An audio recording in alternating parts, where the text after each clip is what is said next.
Okay, welcome back everybody to some more Spelljammer Academy with Arcane Eye Adventures.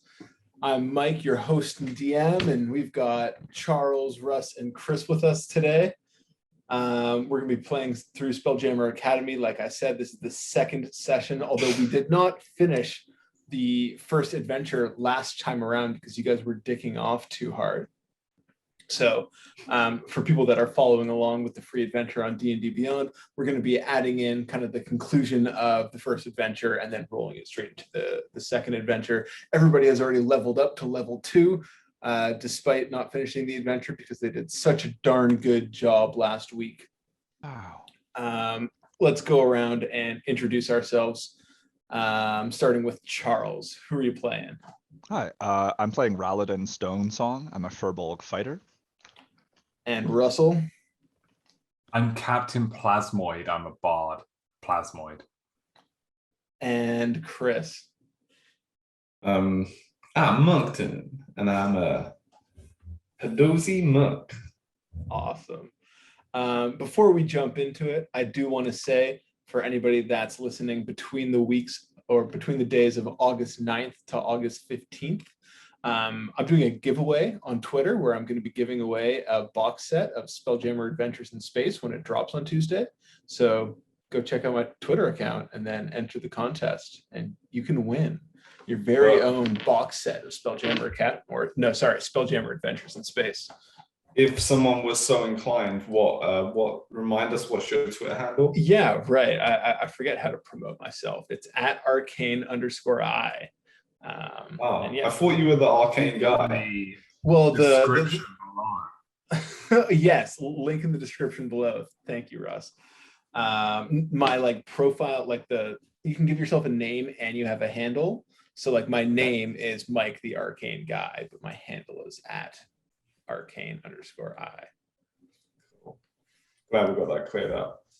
Thank you very much, guys. It's really hard to promote yourself these days. Remember to like, comment, and subscribe. Yes, thank you. That's another thing. Smash that like button. What happened last week, guys? Actually, it wasn't even last week. It was 3 weeks ago because we've taken a 2-week hiatus.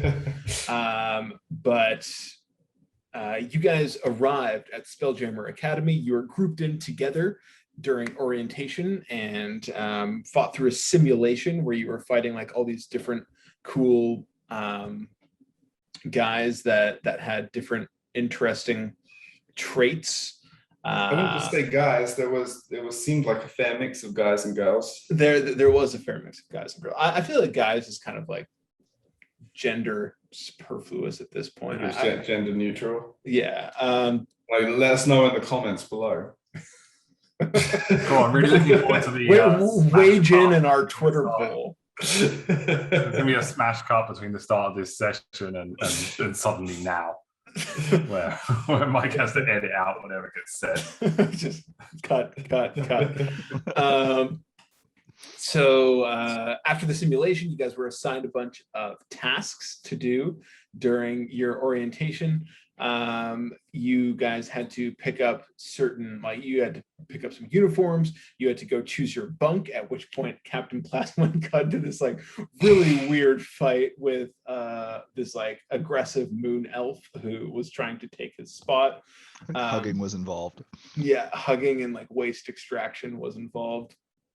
Then you guys went and were given a tutorial in how wild space travel worked, at which point Moncton was just kind of leading the guy on about the astral plane, which Moncton called asshole pain.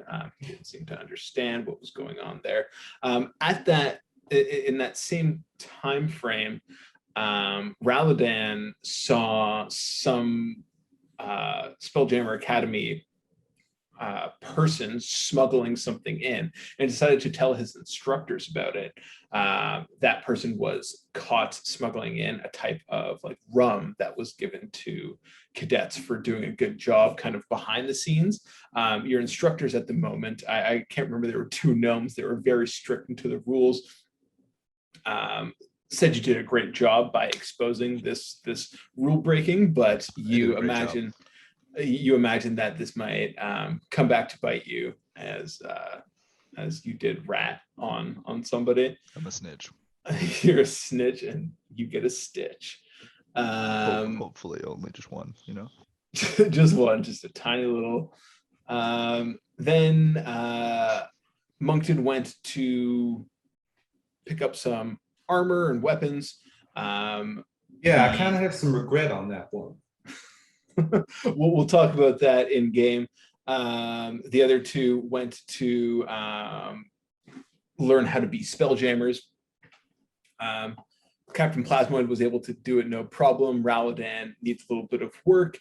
You guys then finished off by going to the gym to run a circuit, at which point Captain Plasmoid was knocked unconscious and was unable to finish. But Moncton and Raladan were eventually able to finish. I think Raladan had a bit of trouble and was getting screamed at by the GIF kind of drill sergeant that was leading you through it.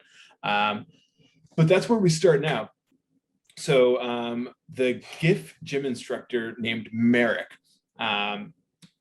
is watching the rest of the recruits finish up their circuit. And you see that there's a couple people sitting over in the corner, one of which is Captain Plasmoid, who has been scooped up into like a mop bucket. And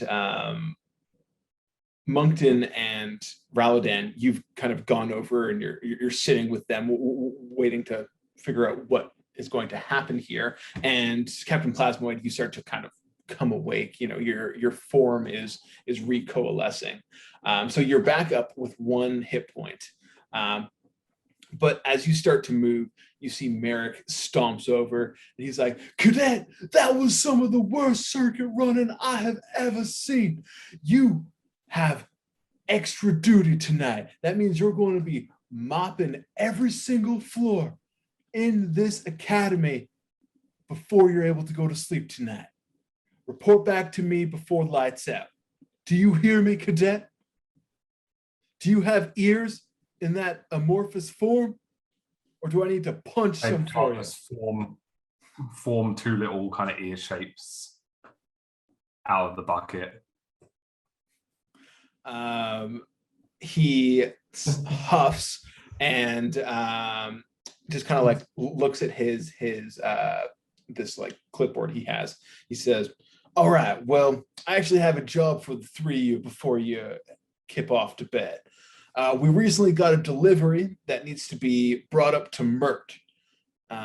If you guys report down to the administration bridge, they'll give you the boxes you need to bring up. Just leave them inside Mert's door. Try not to make too much of a racket." Where's Mert? Mert is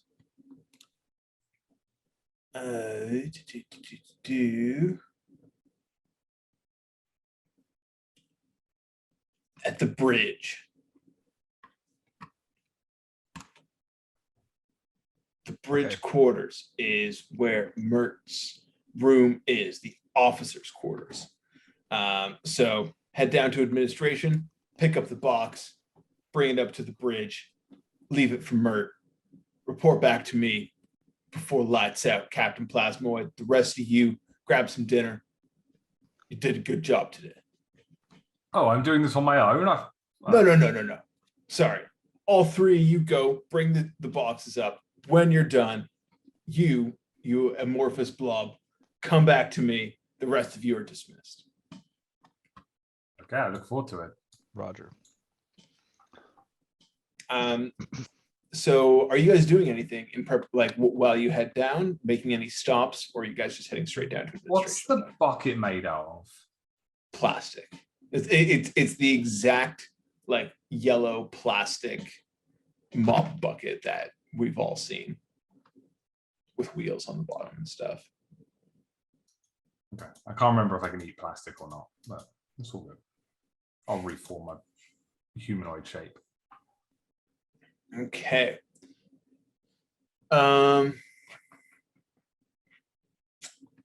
So you guys head on. So you're Captain Plasmor. You're currently at 1 HP. The rest of you guys, how are you doing? I just want to know how this day at Spelljammer Academy has treated you thus far. I'm Like hit points wise. Yeah, Yeah, I'm hit fine. points, spells, everything. Okay, well then you guys head down to administration where you see the 3 Cream woman. Well, I guess only Moncton had met her before. She's still off, doing a million things at once, answering speaking stones, filing away papers. As you walk up, she looks at you and she says, "Oh, you must have been sent down by Merrick."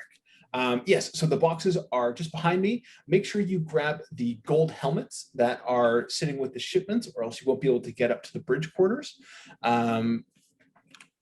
Make sure that you don't damage these boxes in any way. And one last thing to know about Mert. You probably haven't met Mert yet.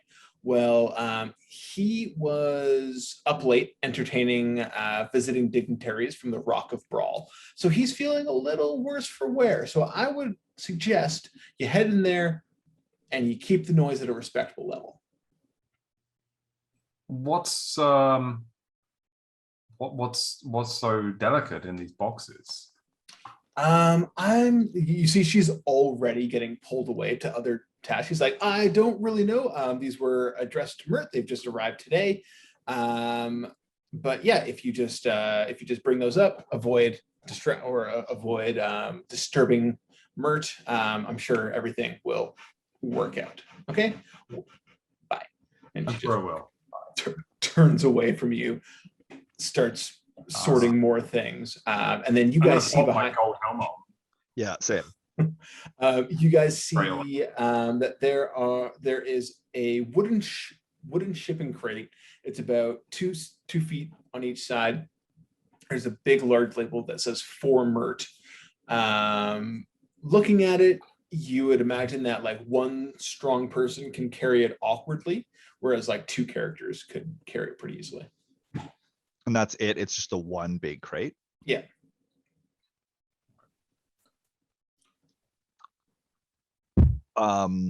Raladin, being the largest of the group, moves over and lifts the crate without too much difficulty, but Yeah, you're able to like it's like I think I count as one size up as well. That's part of being a furbolg. Oh, okay. So I would say that you're able to carry this fairly readily. Okay.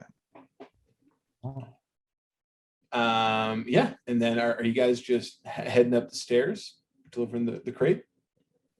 Yeah, let's start heading. I would just ask someone to walk in front of me and sort of clear the way. Could one of you clear a path in front of me so that I don't run into anybody? I can't. Yeah, sure. Why not? Thanks, Moncton. So you guys continue to head up the stairs. Do we get to an area where I don't feel like there's too many people around? Yeah. So I would say that you're probably dead center in the middle of dinner time at the moment. Everybody was being dismissed to dinner when you were given this task. So as soon as you get out of administration, you start walking up these stairs. The halls are pretty much empty. Can I take a look at the box to see if there's any like how it's made? Like, is it kind of like paneled? Is it really solid? Is there holes in it anywhere? Like, no holes. You can see that it's made of not like a fine wood. It's just like a basic wood paneling. Everything's nailed together. You can see that the top is obviously there are like these very fine seams where you'd be able to like wedge a crowbar in and pry it open. But you don't really see any way to just like look into the crate. You wouldn't say they're like an inch wide or anything? No, definitely not an inch wide. Okay. Are you guys continuing? Yeah. Cool. Yep. What do you think's in here, guys?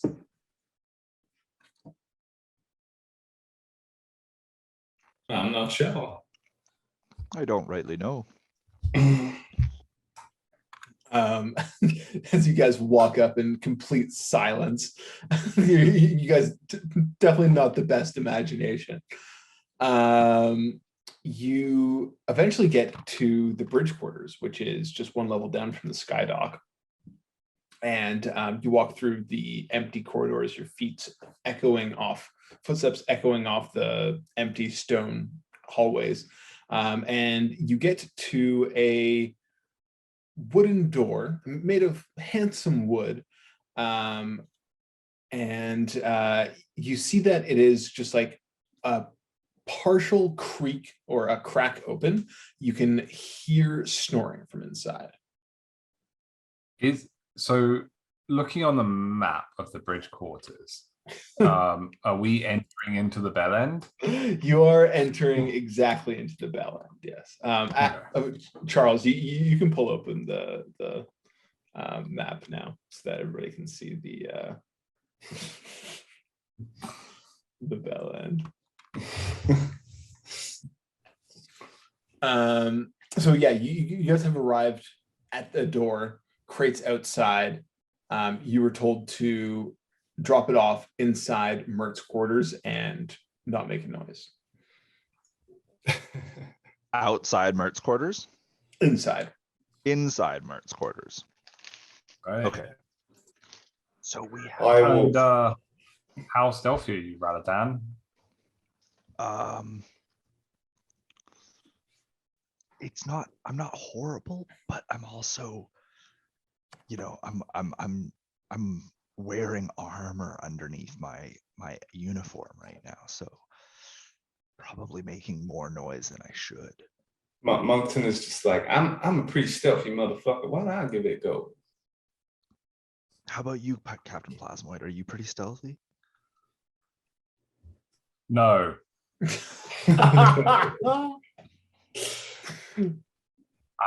Moncton's like holding out his hands, like just tell me what I gotta do.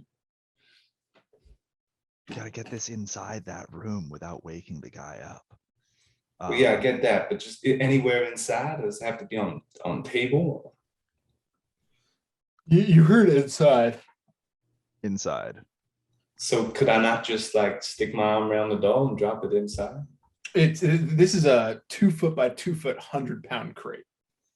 So you're gonna have to like lug this in, open the door, and then drop it down. Oh, I misunderstood. Okay. Okay. We Then try something. Sure. What if I formed a kind of big flat plasmoid and you put it on top of me and I just sort of shimmied it in? I think you would probably find yourself encumbered if it's such a large crate. What's your strength, Captain Plasmoid? Strength modifier. 0. Let's see. Carrying That sounds hurtful. Your strength score. Like what's the score? Oh, 10. So you can carry 150 pounds. How much does the box weigh? 100. 100 pounds. Oh. Okay. I will say that if you have like squished yourself flat, that you will have a tough time moving this extreme like thing that you would barely be able to lift on a good day. Okay. What if we use Captain Plasmoid as like a roller underneath it, and then Moncton pushes the box into the room? I'm fine with that. Quietly. I would want as long as I can help. Yes. I'm thinking that, this is just a 100-pound box, then maybe just 2 of us carefully lift it in. All right. So the way that I will tell you what all of these things mean, and you tell me which one you want to do. So one person bringing it in is making a stealth check with disadvantage. 2 people bringing it in are both making a stealth check with a bit of a higher DC because you have to kind of like work in conjunction with each other. I do like the whole Captain Plasmoid being flat and then rolling it on top of him. I would say if you did that, I would give the stealth check to Moncton, and it's not at disadvantage, but it's the same DC. Okay, I think I got a better understanding of the situation. I think you should roll flat, not push the crate over your back, Captain Plasmoid. You look down and I am already flat on the floor. Cool. Okay, I'm going to very carefully, slowly lower the crate down onto the flat Captain Plasmoid. I'm like, as I'm reaching like where like the bottom of the crate is like touching him, I'm like kind of still holding the weight of the box, and like I'm like, you know, like very gently like releasing the weight onto him, making sure I'm not like squishing my new friend. Yeah, he's just Yeah, just like as I let go, the box fully goes onto the Oh floor. fuck. Okay, cool. So box is now on Captain Plasmoid. Moncton. All right, let's go for the stealthiest push I can do. Oh, I've made a schoolboy error and left my dice in the other room. I'll just use Roll20 for this. I mean, plug for Mike's sake. I'll use D&D Beyond to roll my dice. How handy this feature is on D&D Beyond. Roll your digital out. dice. No Yeah. math needed. Did you know you can buy more dice as well? Yeah, I mean, dice. I can change what the dice look like. You can also get perks to change your background, your character frames. You can even pick up some new dice when you subscribe to D&D Beyond. Wow. Yeah, that all sounds pretty cool. I don't endorse it, however. So I'm gonna. What was I doing? You're making a stealth check. Pow. Mike's gonna cut out the don't from that, so it just says I endorse it. Oh. So I got 8 total for my stealth check, unfortunately. Oh, But okay. you can't trust this bullshit. This is why I don't endorse it. It's totally stitched me up. Like, if that was a real dice, there's no way I would have rolled a 3. There, people who watch the channel consistently will come to know that Chris is the most suspicious person they'll ever meet. He also doesn't trust the weatherman. He has a very. I'm sure that he's a woman. The weather person. Sorry. Oh, Mike. It's 2022. So you begin rolling in this crate on top of Captain Plasmoid. It's actually relatively easy. You know, Captain Plasmoid is creating quite this nice rolling surface that you're able to just continuously push this crate on. And then as you enter the room, and you guys can see this on Roll20, you see that the crate, like it's pretty dark in here, and the crate rolls through the door, catches on this rug that you didn't see, and then tips over on the side.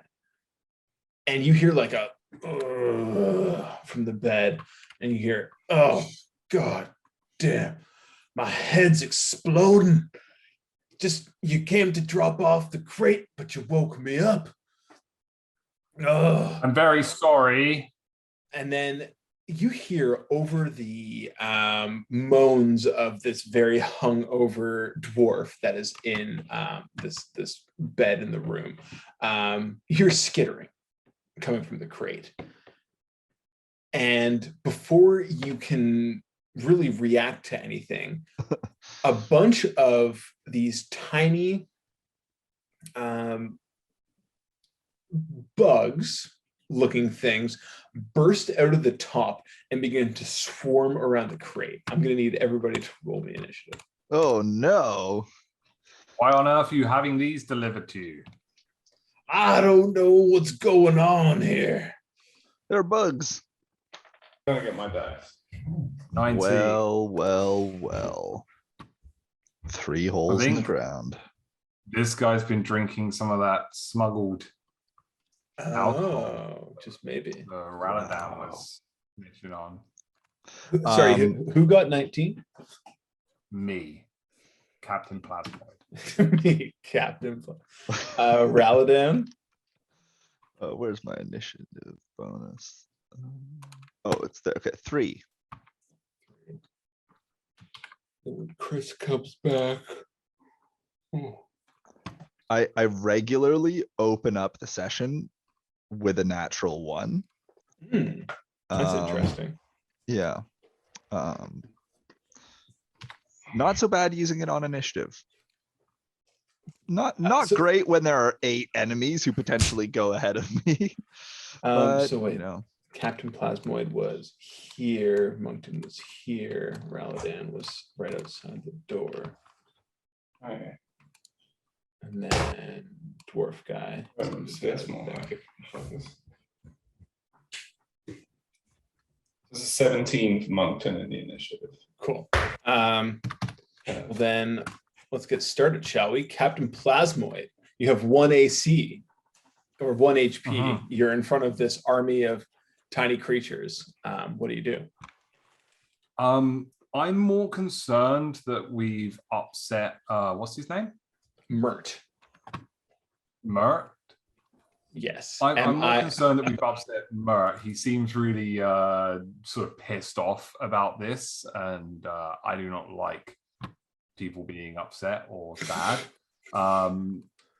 So I'm going to try to make him laugh. I'm gonna cast Hideous Laughter On him Mert. to cheer him up. Yeah. Okay. So he finds this whole thing funny and not infuriating. Okay, that's interesting call. So he needs to make a charisma or wisdom? A wisdom save. 14. Oh god damn it. Okay. What did you try to say to him? So I'm sorry, we didn't mean to bug you whilst you were sleeping. And you see he's sat up from the bed now, as this crash and then skittering has happened, and he's like, "What the fuck are those things? Oh my! Kill those things! Those are Nyogi." Doesn't laugh at your joke. Next up is Moncton. I missed the chance. What token have you identified as me? Oh, the orange one. Oh, sorry, that's actually Charles's. One sec. You are the blue one.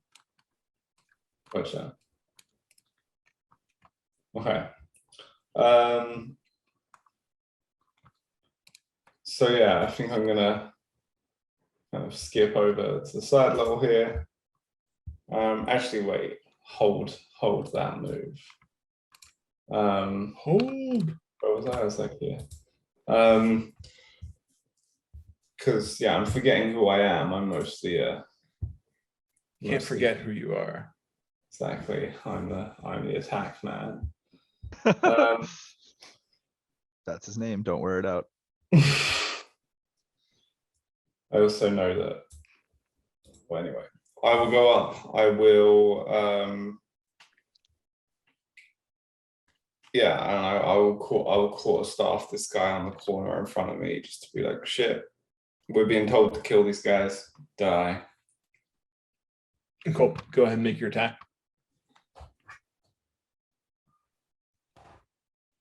It's a 14 to hit. That's gonna hit for sure. God damn right it will. So that will be.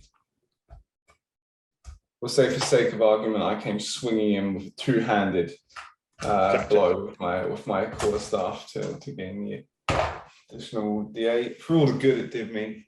That's going to be 6 total damage. Okay. And then I'm gonna use my bonus action to come flying in with the roundhouse second attack.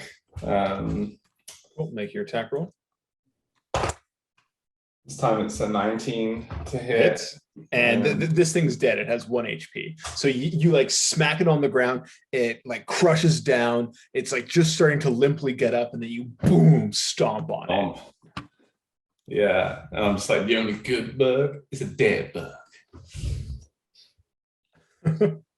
it. You should be careful about saying that in Spelljammer because there are bug races. So just a heads up.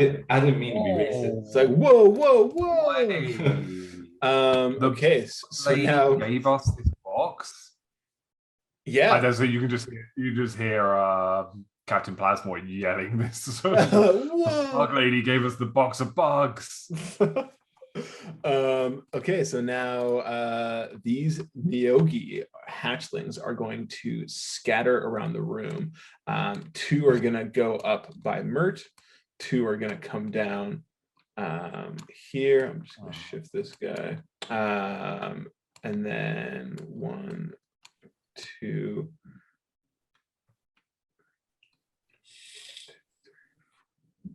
5, 2, 3. Okay.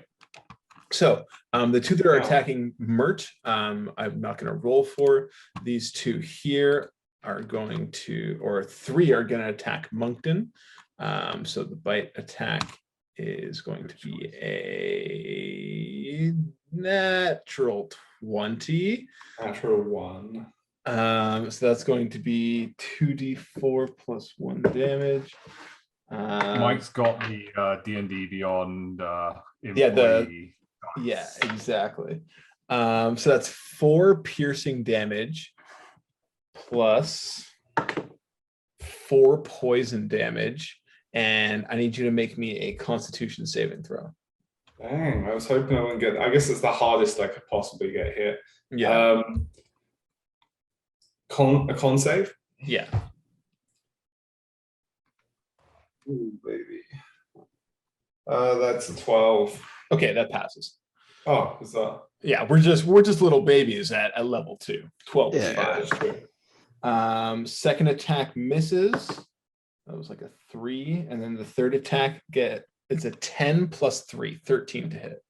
Nope. Okay. So that was lucky. Captain Plasmoid, let's see if one of these 2 guys can hit it. Never worried. AC of 12. Never worried. No way. They both rolled 7s plus never worried. Never worried. So they're like trying to like nip at your heels, but you're like, slithering out of the way. We're over to Raladan. I cannot believe Captain Plasmoid came out of that lab. I'm imagining like one of the bugs like tries to jump at Captain Plasmoid and like a hole just opens up in the middle of his form and it just flies right through and then it closes up behind it. Okay. Raladan is going to run up and take a swing at one of these bugs.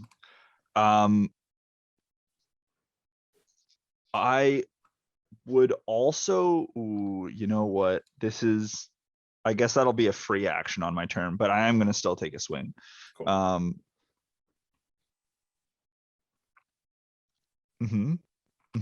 Does a 7 hit? Nope. Okay, great. So I swing at one of these bugs, miss it, and then I'm going to basically try and convince them to not hurt my friends. Okay. So you're trying to draw them over to you, kind of thing? I mean, I'm literally going to say, don't attack my friends, please. And then if you want me to roll like a persuasion check or something. Because as a furbolg, I have speech of beast and leaf, so I can communicate in a limited manner with beasts, plant, and vegetation. They can understand my words, but I cannot understand them. This is not a beast, plant, or vegetation. This is an aberration. then I'm just saying shit and it's not doing it. Yeah, and you see like they Which kind is of like fair. look over at you and then like resume trying to gnaw through your friends. I understand in this moment at the end of my turn that I cannot talk to these creatures. Right. Also, I do want to check, just because we're at second level. Are you wielding a shield, or do you have like a second weapon in your hand or anything, Raladan? I'm wielding a great axe currently. Okay, so two-handed. Okay, gotcha. Yeah. Because I'm just saying that you could make a one-handed attack, bonus action, whatever, offhand. Captain Plasmoid, back up to you. Actually, no, sorry. At the end of the round, Mert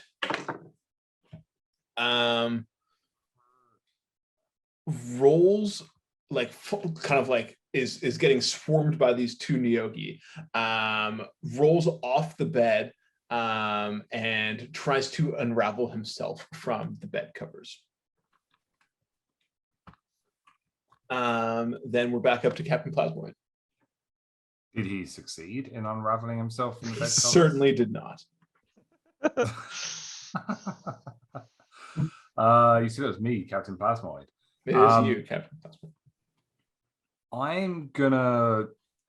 I'd like to slip under this bear rug. And kind of form like the general shape of like bear limbs. Okay. Underneath it. And then what's the end goal here? Yeah. Also, maybe that's armor of some kind, leather armor. Leather armor. And then, okay. Yeah, that's kind of what I'm hoping, is it just gives me some additional protection from them, because I have no items or no nothing. Right. I will say, if you slip under the bear rug and like drape it over yourself, that it could be leather armor. I like that. That's creative. You're not trying to like my bonus action. That's just movement. That's fine. You can use an action as well. Oh. Yeah, that's an object interaction as far as I'm concerned. Really? So I have action, bonus action left? Mm-hmm.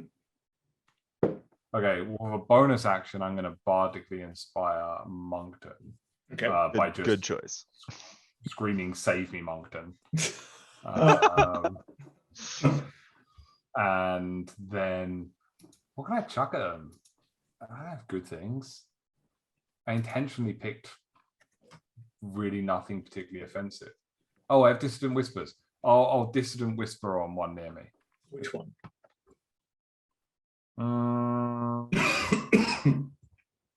That one. Oh, clicky. There we go. Okay. So he's going to make a wisdom save. Shout out to the 2 crew. Sorry, I guess we can't say that on stream because that's from a different D&D podcast. Is it? Oh, yeah, it's from not another D&D podcast. Oh, I thought that was just our own special in joke. No, rip them off. I know. Oh, so unsubscribe button down there. Oh, no. Smash that downvote button. Yeah. Smash that unsubscribe button. These Only guys if you're don't here even because have a you think background.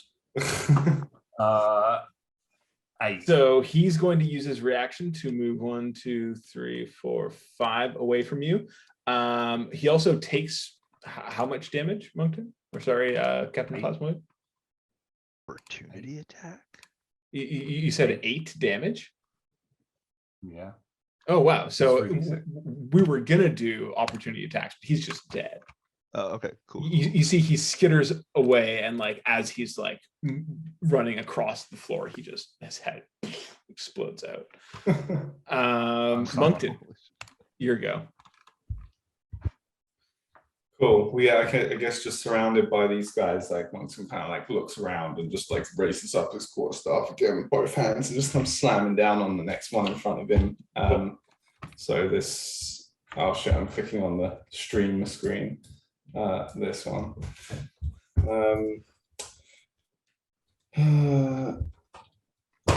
So it's a quarterstaff of, shit, I think that's 23. That's definitely gonna hit. Cool, and I said both hands. So that is 11 damage. I think I squish him with one. You squish him with one. There you go. Can I use the offhand on a different You opponent? certainly can. Yeah. Cool. Then I come. Actually, I think now I can do the two. I can do like the flurry of blows key thing as well. Yes. So if you spend a key point, you can do 2 offhand attacks. It's two unarmed attacks. Yeah. I guess it would be on the same guy.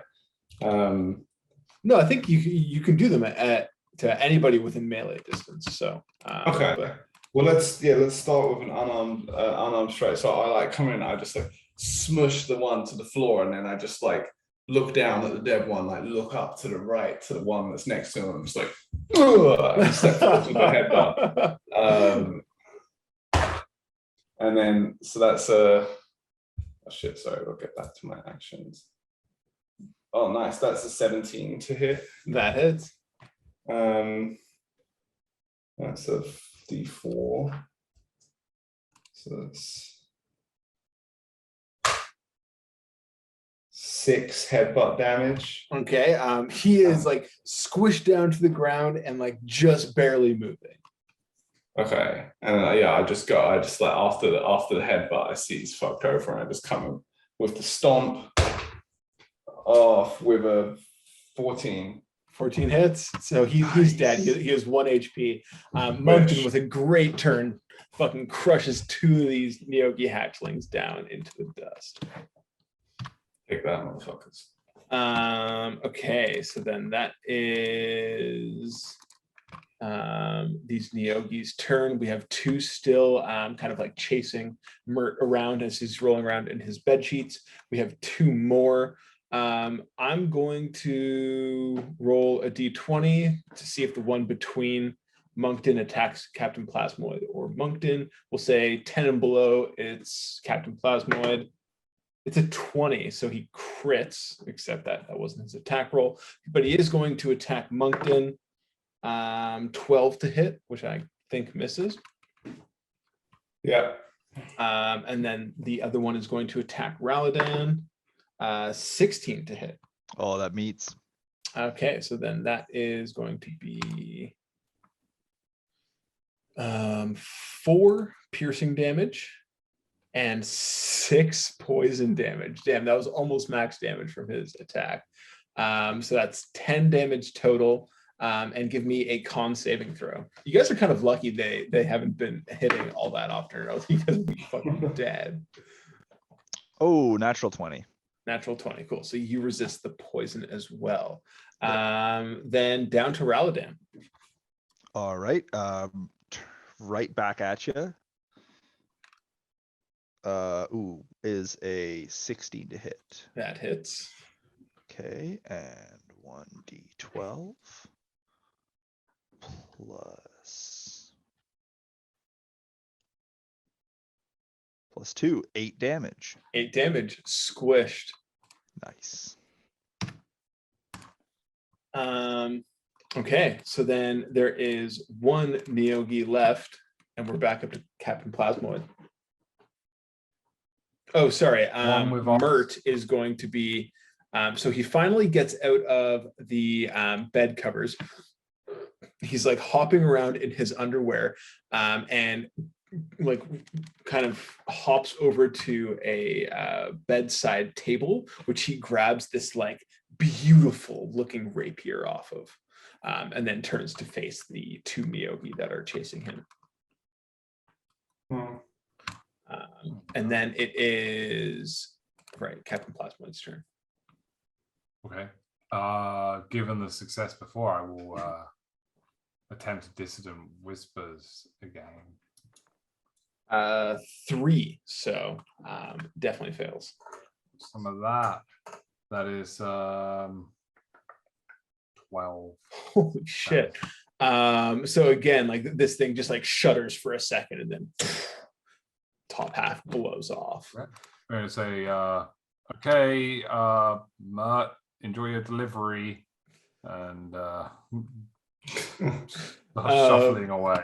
So yeah, the way that this resolves out is you guys have finished the Neogi on your side. Mert turns around, just skewers both of these Neogi as they just like stop moving on his rapier. He turns around and says, "What in the blue blazes?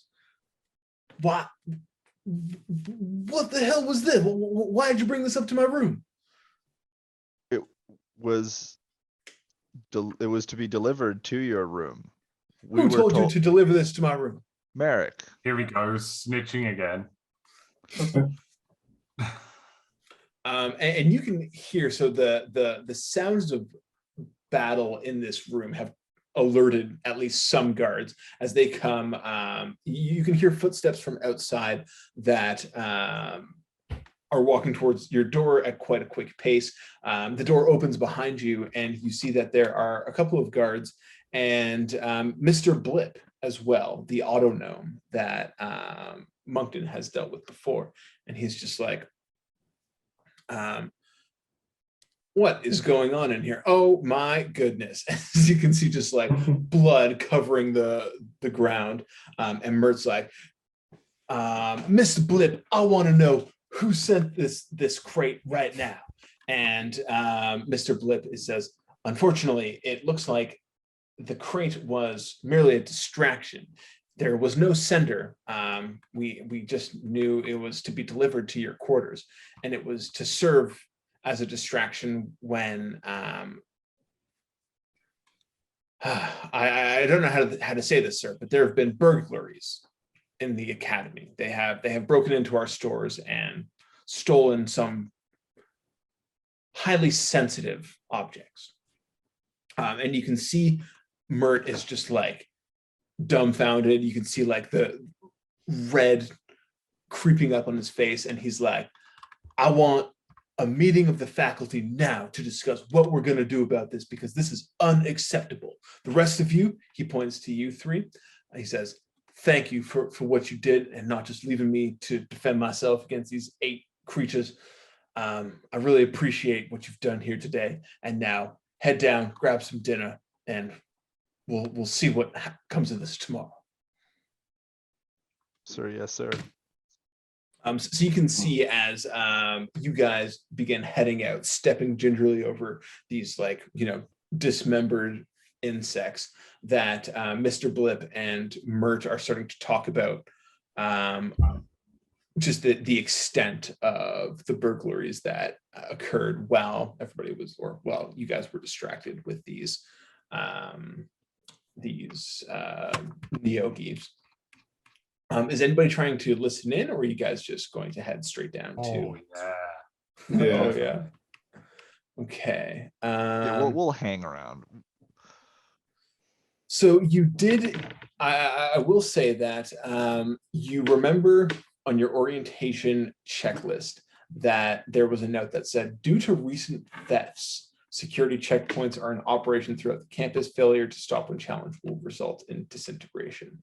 So it seems like this has been an issue, not for some time, but it has been an issue at least recently. And I'm just trying to find what. Why did they need to distract a sleeping drunk man? I think it was to cause. Let's see. I'm just trying to pull this open. So if you guys are trying to listen up, I'm going to need stealth checks from you. Whoever's trying to hang behind and listen to this. I'm definitely trying. I'm too curious a creature. All right, I'm just gonna move. I'm gonna move on. I see that the plasmoid has the eavesdropping covered. That's Captain Plasmoid. 17. 17. Okay. Turns out I do have good stealth. I have a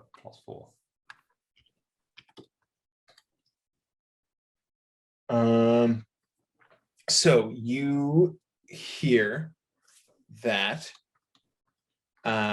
So Mert and Mr. Blip You see Mert kind of goes up to Mr. Blip and he says, okay, so what was the damage this time? And Mr. Blip is like, again, sir, it was the they targeted navigational charts that depicted realm space.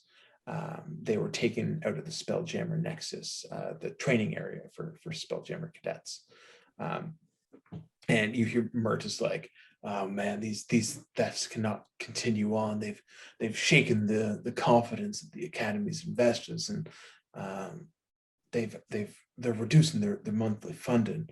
If these situations keep unfolding, then we're probably going to lose the Academy. As they're talking about this, they can see you hanging a little bit back. They're not like overly suspicious of you because you passed your check, but they're like, all right, Captain Plasmoid, it's time to keep moving on. All right. Okay, goodbye. I hope the school doesn't close.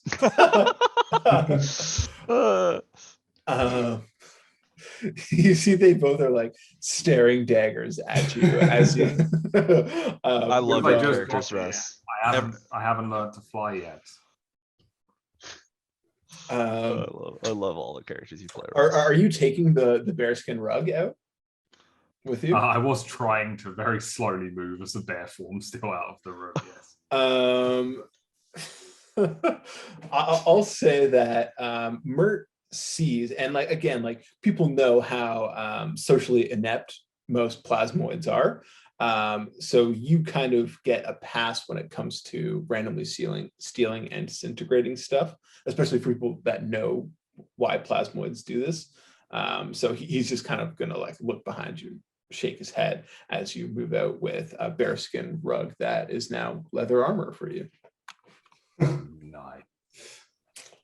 We'll say that like it can like somewhat integrate, like, you know, you've caused your skin to be like sticky enough that it like folds over your skin, and you're not like, you know, it's not just gonna like fall off or you slough off you anytime. Now you just have like a bear skin that you're dragging. I love how like Captain Plasmoid has just stolen like the one thing from Mert's room that doesn't look like it was drawn by a 3-year-old.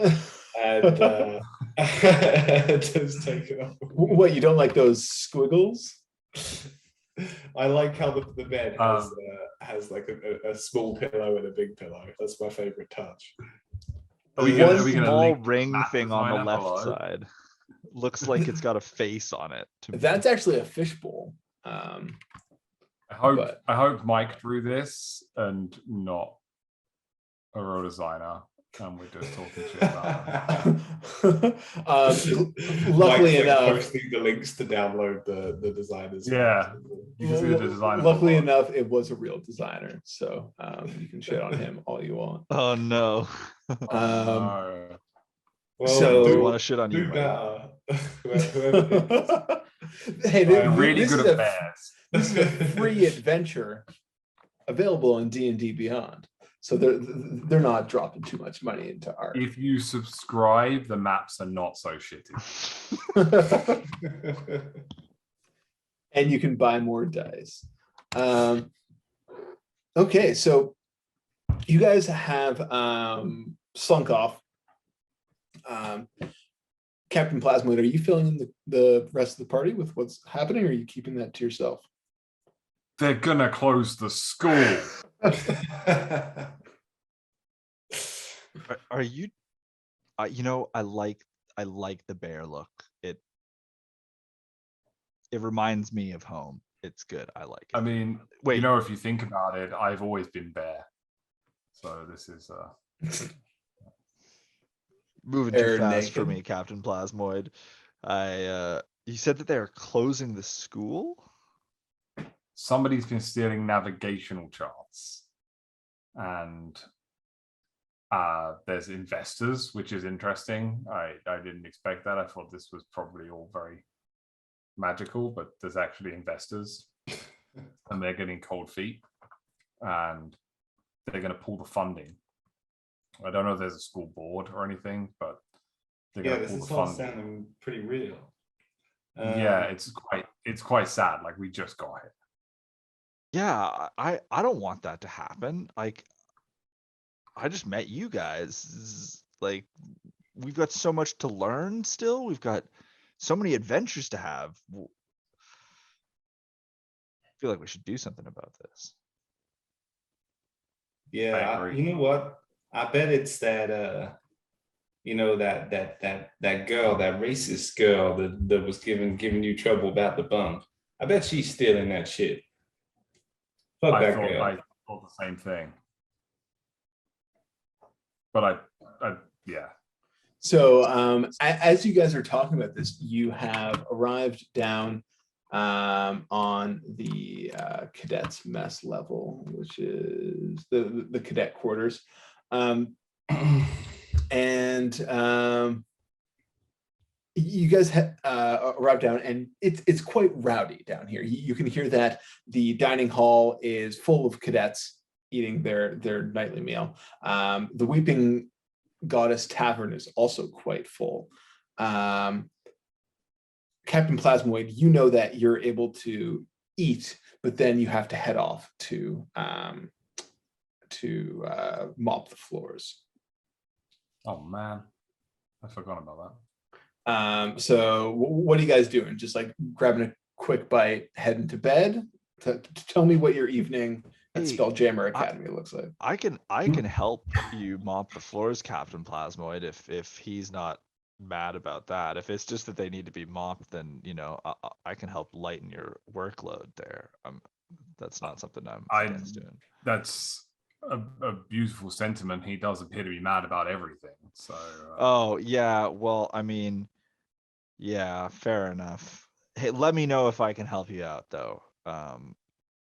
I feel like I'm not going to be too popular around here, so if I'm off doing, you know, some labor, that might actually just be better for my health.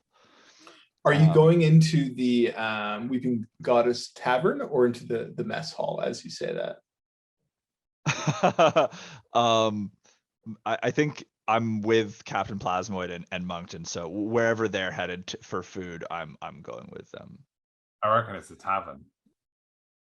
They've got those really good wooden the wooden mugs you've been eating.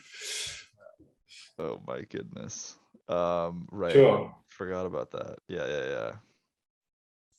Um, Sure, yeah, then we're going into the tavern. So yeah, you see that this is full of full of cadets who are drinking no food, just drinking. So unless you do want to eat a wooden mug, you'll have to head over into the mess hall. But you know, they're also playing various drinking games. You see some people are like flicking like gold pieces into mugs. Some people are arm wrestling. Some people are like chugging against each other. Make me a perception check, Raladin. Sure thing. That's a 9. Cool. Yeah, you glance around and it just seems like general debauchery. The barkeeper that you had met earlier, Borin, is just serving ale behind the counter. Right on. Say I'm, you know, definitely kind of thirsty, but I need some more sustenance than I think I can get over here. So you enjoy that wooden mug, but I think I'm gonna head over to the mess hall to get some food first. Moncton, do you want to join me? Yeah, sure. Why not? I do also eat food, so I will come with you. Oh, okay, cool. Cool. So you guys head into the mess hall. You are provided. So you see that there is a. Let's see.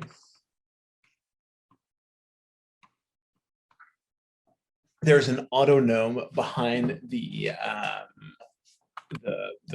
serving counter, and just like he has a bunch of different appendages coming out of him, and he's serving up food to all these different academy cadets. When you bring your tray and plate by him, he asks if you want deep fried meat or beans. Sorry, would you like deep fried meat or beans? Are the Beans. are the beans deep fried, or is it just like deep fried meat or just regular beans? Deep fried meat or regular beans? I'll take deep fried meat. What kind of meat you got? Meat. Slams it down on your organic life form. I like break apart a piece of it. Is it like light or dark meat? Roll me a d6. 3. You can tell it's got like it's not as dark as like beef would be, but it's not light as chicken or anything. Right. So like pork. Sure. Dog. Meat. Horse. Human. Pretty much the same thing. Yeah, okay. Well, the deep fried meat looks good to Moncton, so he takes his plate. Is there anything else on this line, or is that just it? They just get No, deep fried meat or beans. Oh, and you also get a. If I cycle back, will the AI like will it recognize me, or could I just be like, I have some beans now, and it would like dump beans on there? You give it a try. All right, I like rejoin the line. I'm not cutting or anything. I take my. I'm gonna. No, yeah, I'll quickly eat the deep fried meat because I'm hungry, and then I rejoin the line. Okay. So you see, Moncton goes off and eats his meat, and as he's doing that, I want to know. So, Raladan, you said beans. Captain Plasmoid, what did you get? I got beans, and I will be circling back for more beans. Okay. Captain Plasmoid, make me a dexterity saving throw as you walk to your table or slither to your table. No. Let's find out. Oh, it's a 9. It's a 9. Okay, so she's going to contest this. So as you're slithering over, just like, oh, I can't wait to consume this entire tray plus the beans that are on it. You trip over a foot that has been stuck out into the alley of the dining hall, and you see the same moon elf sitting with a half-orc male, a human bard, and a tiefling.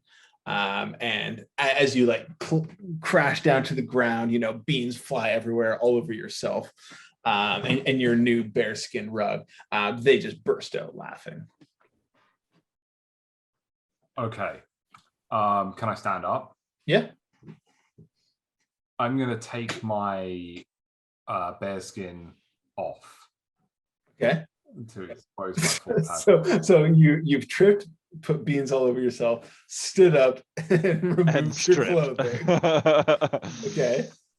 Things are getting kinky. And you say they're all standing there laughing at me, right? Yes. Just like they're laughing, and you can see like it seems like the other cadets always tip towards whoever gets the best of the other person. They're not like, oh, like look at these dicks that just tripped this guy. Like as long as you're the one that's fucking up, that everybody else will like laugh along at you.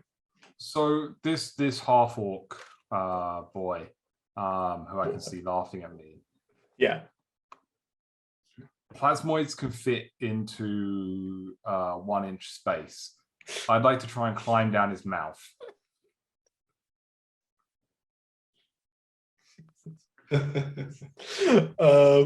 Okay. Closing my mouth before Captain Plasmoid tries to climb down it. Yeah. Go ahead and give me I would say a contested grapple check. Listen, He's lucky I'm not going the other direction. I mean, like, I don't think anybody's asshole is a gaping 1-inch hole. I'm sure I someone could. don't know how you've not seen the internet before, Mike. Yeah, but it's not just like that regularly. I don't know. So this is it's a grapple check, so strength, because you're trying to like get into his mouth and then like keep it open as you move inside. He got an 11.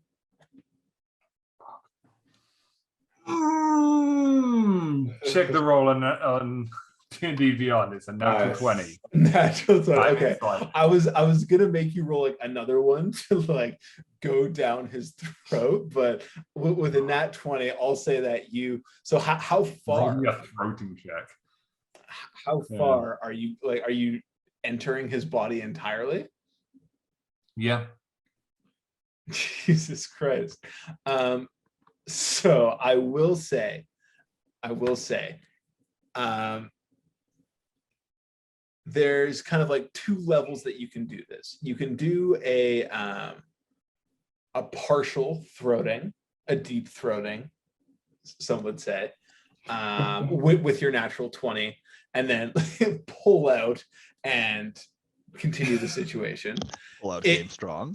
If you are entirely planning on going inside this man's body, there will be certain rules that follow similar lines to like swallow, like a creature being swallowed, and that like you're not just going to be able to exit. Like this will enter and be a dangerous situation for both. I can't involved. just go through and come out the other end. No, there's like miles of intestinal tract that you'll have to get through. Not miles. How long is intestine? Isn't there like several? I think there's several meters. I don't think there's miles. Miles, yeah, several meters. Sorry, that's what I meant.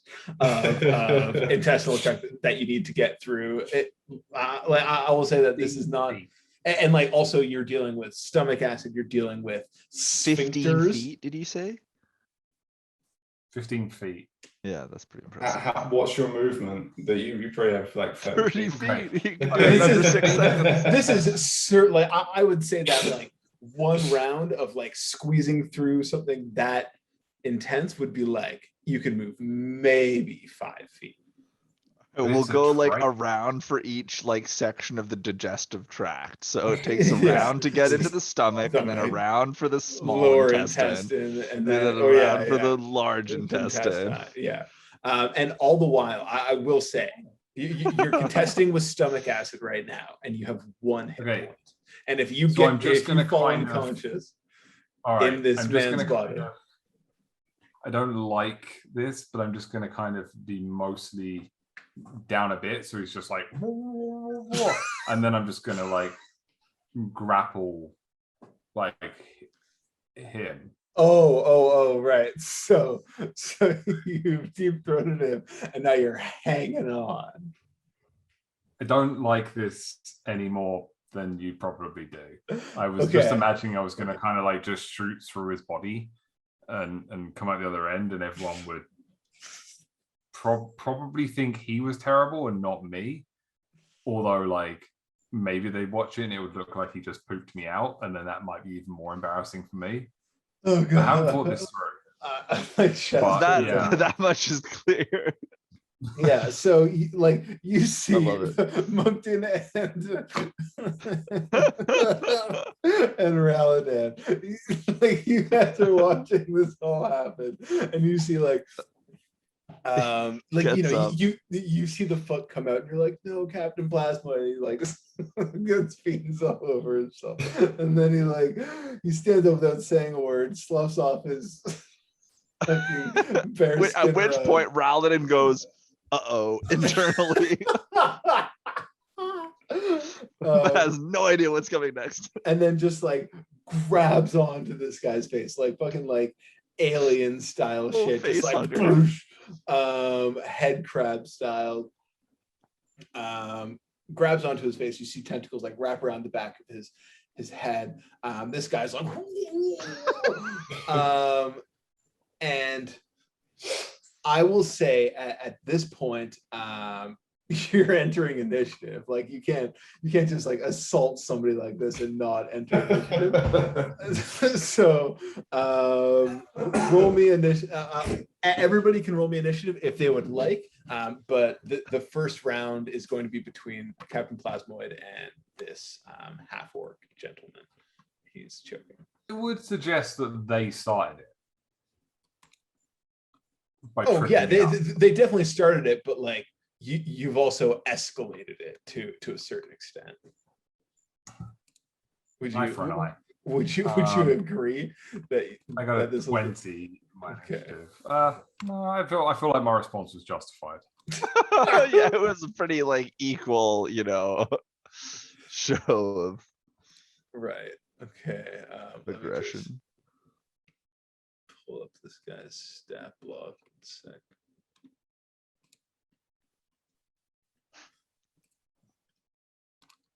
They ruined your meal, so you're trying to steal this guy's meal out of his Yeah, stomach. no. A meal for a meal. Let's go.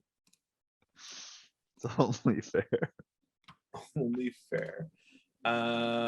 Okay, so his initiative is 15. So you go first. What would you like to do?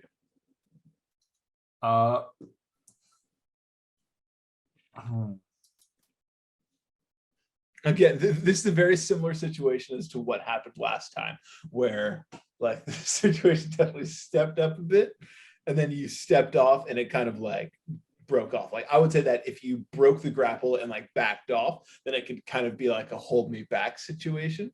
But this could also certainly be like you could try to enter his body and come out the other end if you would like. No, I think that might be the wrong decision. I'm gonna oh no, I'm out of spell slots. Oh my god. Level 2, hey. Welcome back. Okay. At the beginning. Can I cast minor illusion to make it either look or smell like the elf girl has shit herself?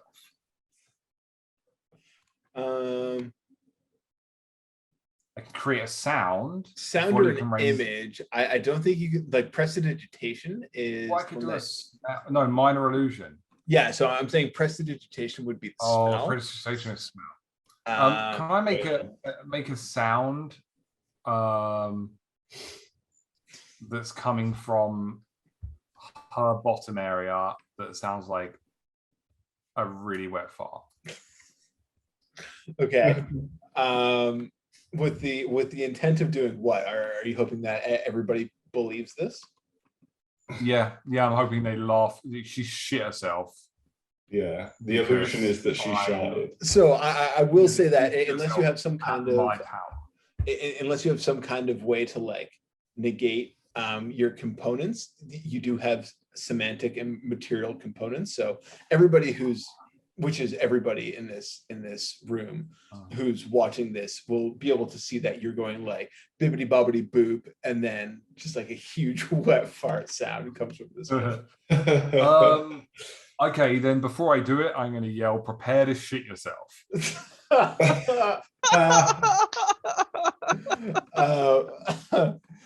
Okay, so that happens, and like I would say that the inclusion of that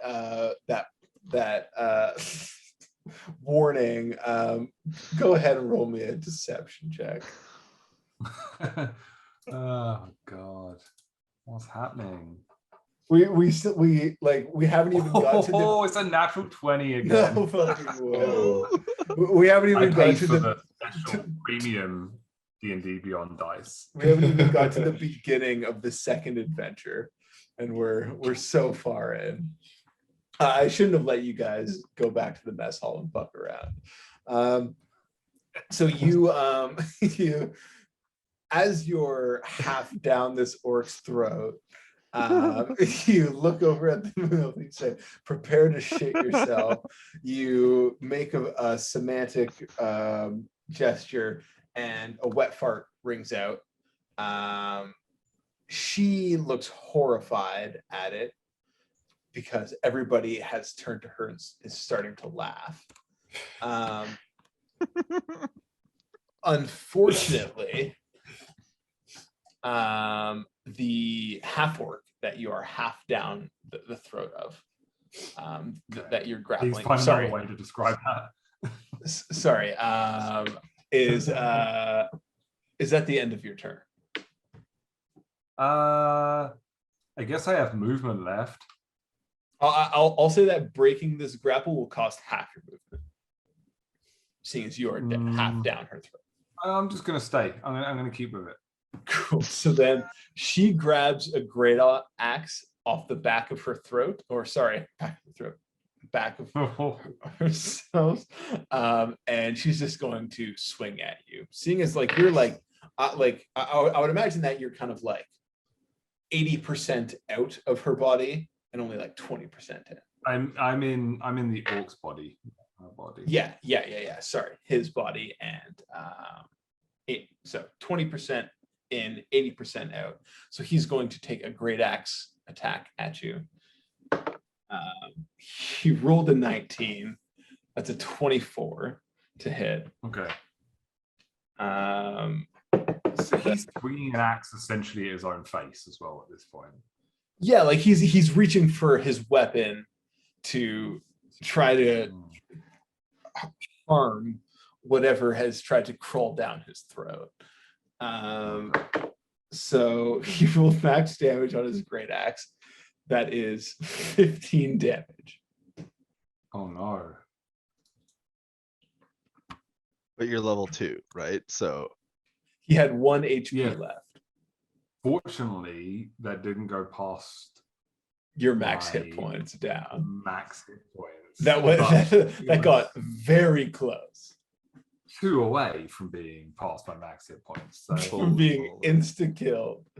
That would be, if I was going to die in some way, it would be that way. I'd be happy with that as a character. So Captain Plasmoid goes unconscious.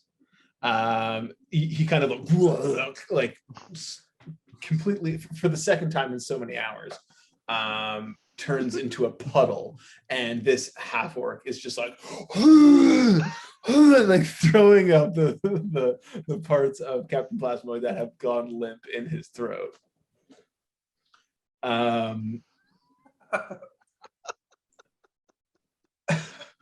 To start off the top of this next round, Captain Plasmoid, give me a death saving throw. Okay. True. I like it. Let's see. 2. Okay. So that's 1 fail. If you're gonna fail, you might as well fail big. It's not all the way big. So I will say, Moncton's unavailable at the moment, but Raladan, you have finally, like, you have time to intervene at this point. What's the plan? Like, you see that this half orc is pissed, and like, I don't think sorry, that he'll try to kill Captain Plasmoid with his next attack, but you imagine that, like, if Captain Plasmoid were to die due to his injuries at the moment, that, like, they wouldn't help out. Yeah. Fair enough. I think Raladan is sort of like stepping up to the table behind Captain Plasmoid where all of this is happening, and I don't think I have any like real ability to like gather him up into, like, I didn't think to bring the bucket with me because like you guys definitely need to carry the bucket around. Captain Plasmoid. I realize now. I'll say that he's like sticky and amorphous enough that you could, like, kind of like stick him but up. I think I'm just sort of, you know what, I'm going to use my helmet or okay. and or his helmet if I can find it on the ground, and start gathering him into it and just be like, I'm really sorry, guys. Like, I think it's just been a really rough day for him, and I think it's been a long day for all of us, and like I think we're all just happy to have some food and like get some rest. Make me a fucking persuasion check.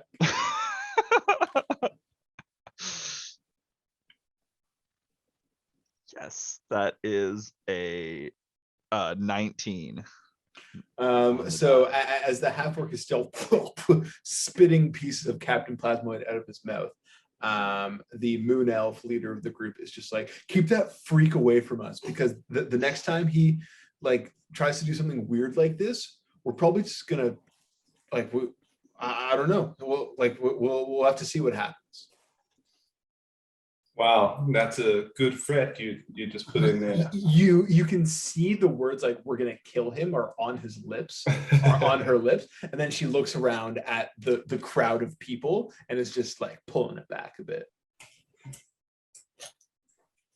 Oh, okay. Well, you have a good night then. And I'm just gonna gather him up in the two helmets and just sort of like walk away. As Moncton has like finished like a piece of deep fried meat and then gone back for beans and then gone back for deep fried meat. Yeah, so we'll for the most part say that Captain Plasmoid is able to recover from being unconscious. So you're unconscious at 0 hit points, Captain Plasmoid. I'm unconscious. You are unconscious at 0 hit points. Unless you guys have some way of restoring 1 hit point, he remains unconscious for an hour until you become conscious with 1 hit point. So, does anybody have ways of restoring HP? Because if not, Captain Plasmoid is going to be late reporting for his floor cleaning duties.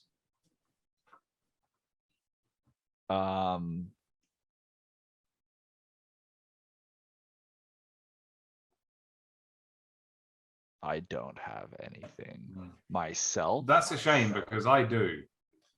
I have multiple ones. Maybe if you weren't such a fuck. So over the next hour, you guys kind of like sit quietly with the buckets of Captain Plasmoid, eat your dinner. You're like nervously watching the time go by. It hits an hour and Captain Plasmoid starts to rouse awake. Captain Plasmoid, you're at 1 HP. You have gained a level of exhaustion because you went into death saving throws. So you have 1 level of exhaustion here. You look at the time and see that it is late for reporting to Merrick. Are you just gonna go down with your head hung low, or what's the plan? I'm gonna hold my head high. Hold your head high. Walk in there, yeah. Sorry, I'm late. And he's like, no need to say sorry, cadet, but that will buy you another night of mopping the floors. So he throws you the mop, walks away, and you know that you have. That's fine. It seems like people have been mopping the floor with me lately, anyway. So I will say that for everybody as they go down for a long rest, you're able to restore all your hit points and spells and everything, except Captain Plasmoid. You unfortunately gain another level of exhaustion because of how late you're working. You were only going to have 1, but now you have 2 because you managed to fall unconscious. So you'll have 2 levels of exhaustion going into your second day at Spelljammer Academy. Savage. That's like when you like go over your overdraft and the bank charges you even more money for going over it. It's like, look, I'm already fucked, and you just fuck me again. That's like when you go to a bank and try to climb down some guy's throat and he beats the shit out of Holy. So you guys head into the you guys wake up nice and early the next morning for training, and you head into the mess hall where the person wait, we found out how to pronounce this guy's name. It's Boatswain, but Botswan? Bosun. Bosun. Bosun is there smoking her cigar, and she's like, all right, class, today we're going to be running some simulations. So after your breakfast, come down to the simulations deck, and we're going to be doing a little bit of a competition. And she just kind of like leaves in a puff of cigar smoke. Everybody finishes their breakfast, and unless you guys are doing anything else, can head right down to the simulation. Do I remember rightly? Was Bosun Hadozi as well? Yes. Is her cigar smoking kind of like sexy kind of pin-up girl cigarette smoking, or is she kind of like an old haggard sort of Hadozi with a cigar? Like what would be my I'll say it's exactly in the middle. She's like a sexy Hadozi that could probably like push up against a wall.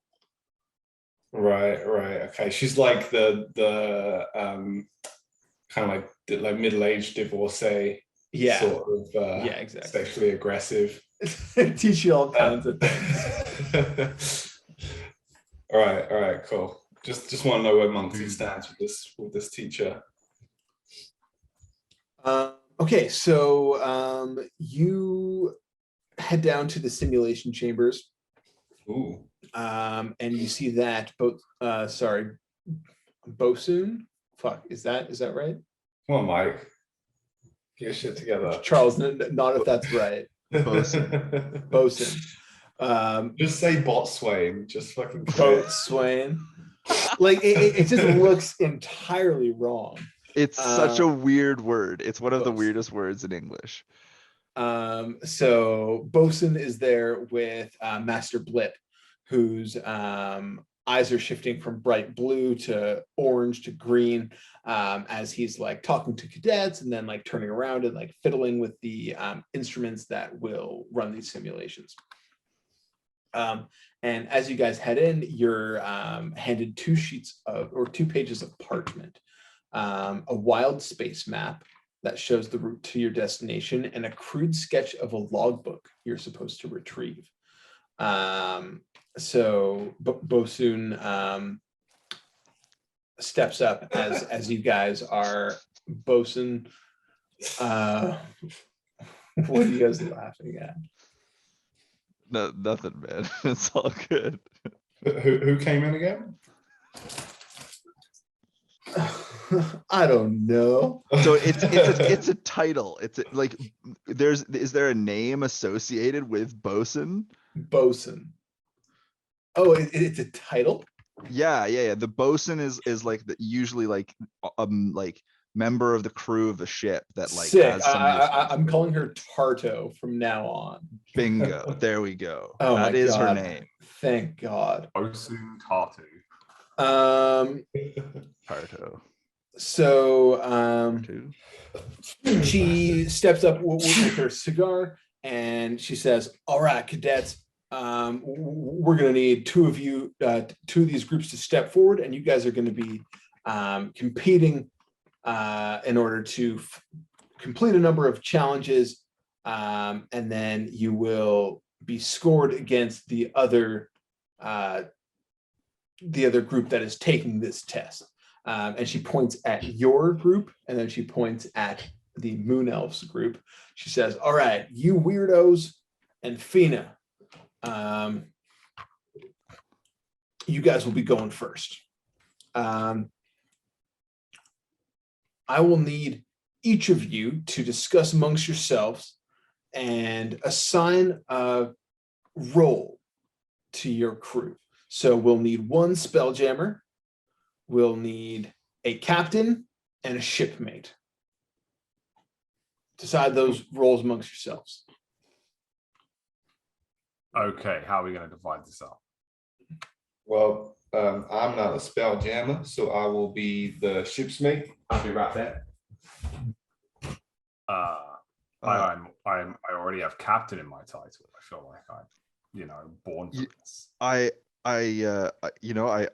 totally okay with that, but I feel like at this point I'd be a very poor spelljammer, as I'm not really don't really have much magical capabilities. But Very well. you bring up, I think I can grow into the role of spelljammer quite nicely. Would you like to try, or would you like me to jam them spells? I'm gonna let you make that decision. You are the I'll captain jam the after all. spells. Cool. Did you say you're gonna jam some spells? Yeah. Okay. I will take on this mantle of captain. It has been given to me.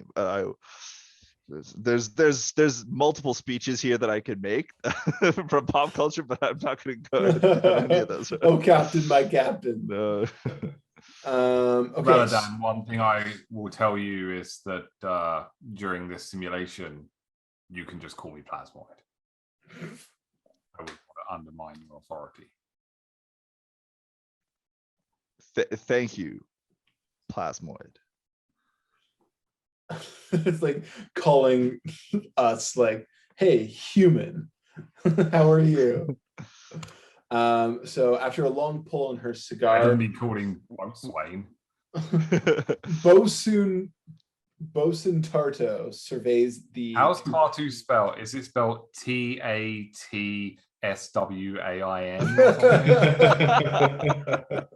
As a matter of fact, it is, which is crazy.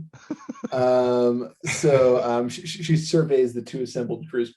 Obviously, it looks like the moon elf, Fina, that you've learned her name, is going to be the leader here. And then you see the half orc, who's going to be the shipmate, and then the human bard, who's going to be the spelljammer. And she looks at both of your crews and she says, each crew is to navigate their ship through a debris field on the outskirts of Collier, a sodding big gas giant. There, you're to salvage the captain's logbook from the wreckage of an abandoned ship. Then return to your starting point with your own ship intact. And she levels a steely glare at you as you try to speak up. And she says, intact, not first. Get the mission done well, not quick. I agree. I was just going to say, I've heard of Fina is a bit of a gas giant. Oh man, make me a you can do persuasion or performance with advantage there. I'll do performance. Make me a burn check. Okay, first one was a 21. Second one was less, 15. 21. Yeah, the whole peanut gallery, all the other cadets that are watching just like snicker amongst themselves, and Fina is just like red-faced, furious. And that'll probably affect how well she does in this simulation. So well done there. Nice. Rattled. Condition active. Yeah, exactly. So you understand a couple things about simulator, that it feels like it affects all of your senses. Everything looks, feels, sounds real. You can't sense that you're an illusion or anything like that. If you are reduced to 0 hit points, you fall unconscious, but you don't die. But you do gain 1 level of exhaustion. Oh, you have 2 levels of exhaustion. Let's see. I don't think exhaustion affects my wit. It does give you disadvantage on ability checks. But I will say you got, actually, you know what? No, fuck it. That joke was too good to give you disadvantage on that. So you guys are also handed a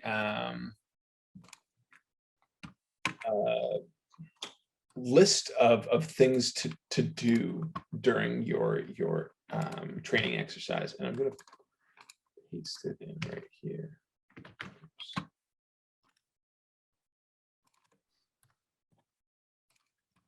I'm just going to throw it in here really quick, and then I'll also chat it to you guys so we don't have to keep it up the entire time.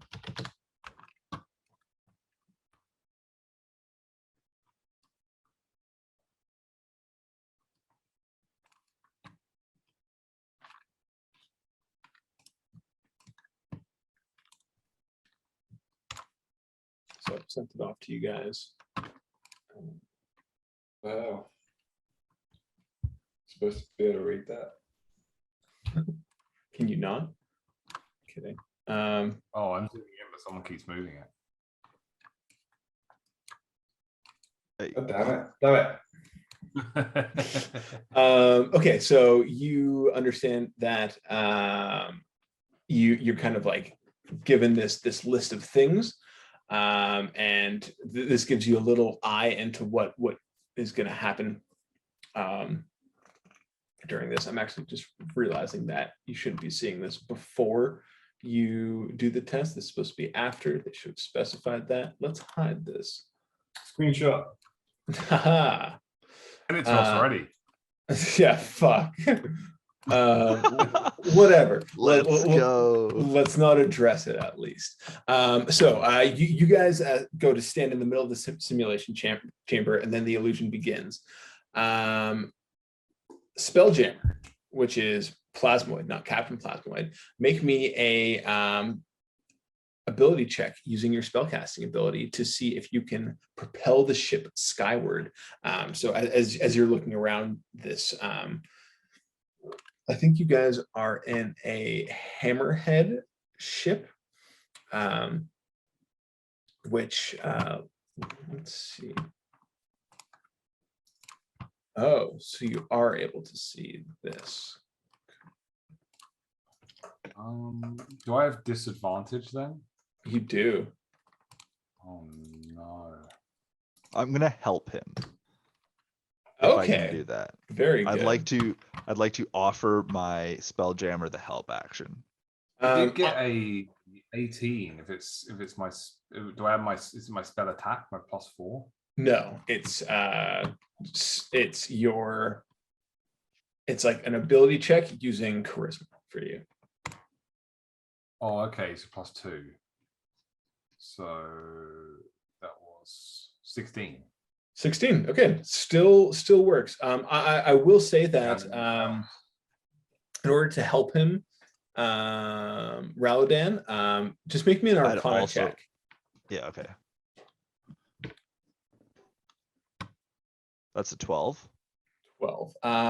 So you feel like a small little spark of arcane energy that you kind of like see that Plasmoid is just like looking dead tired.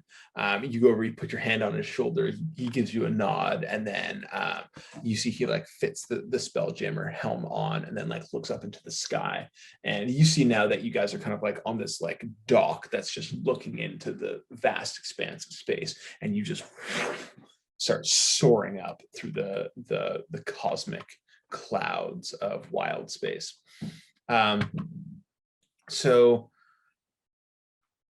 the first thing that you have to do is plot a course to your destination, which is around to the wreckage of this ship.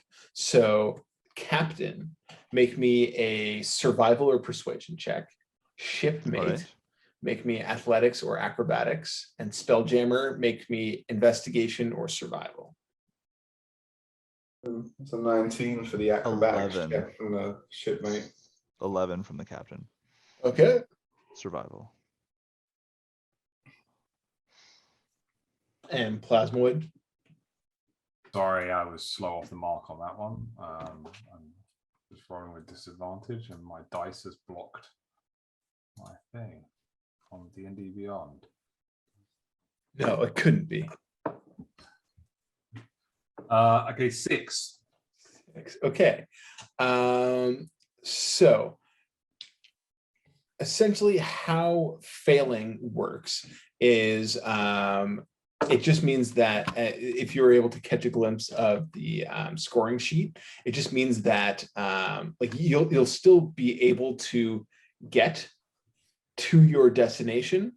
You have still plotted a course. You've done so clumsily, and you weren't able to do it on the first attempt. That means that you will not receive a score from this, but it says here that any follow-up attempt succeeds automatically. So essentially what has happened here is Moncton is like climbing around, like rigging up all the sails, getting everything set to go. Raladan, who's still coming into his own, is being like, okay, like point the bow there, and then, oh wait, over there. And then Plasmoid is like, you know, kind of like skids the ship out of the direction that they need to go, even though the rigging is done up properly. And you guys manage to end up at the destination you need to be, just somewhat clumsily. As you finally hit the proper trajectory and you accelerate to spelljamming speed, which I'll need to look up, but it's like, I think a couple million miles an hour. You race through wild space towards your destination. And after a minute or so, the ship, it almost comes out of hyperspace. And you know that this happens, or at least Plasmoid and Raladan know that when this happens, it means that there is something in the general vicinity. It's not just wide open space. It means that you're about to run into something.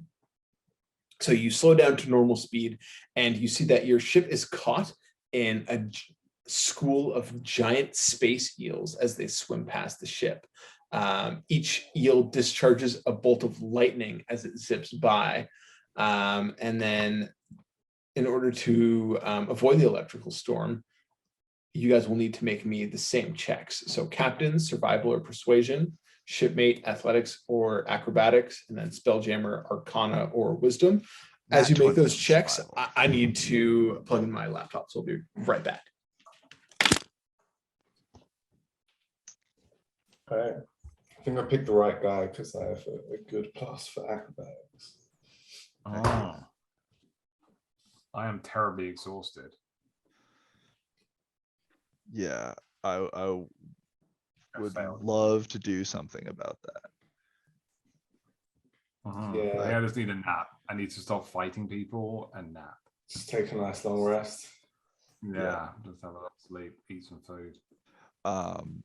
You've got another night of mopping, but I know. I want to try and like take some of it on so that you can get a long rest in.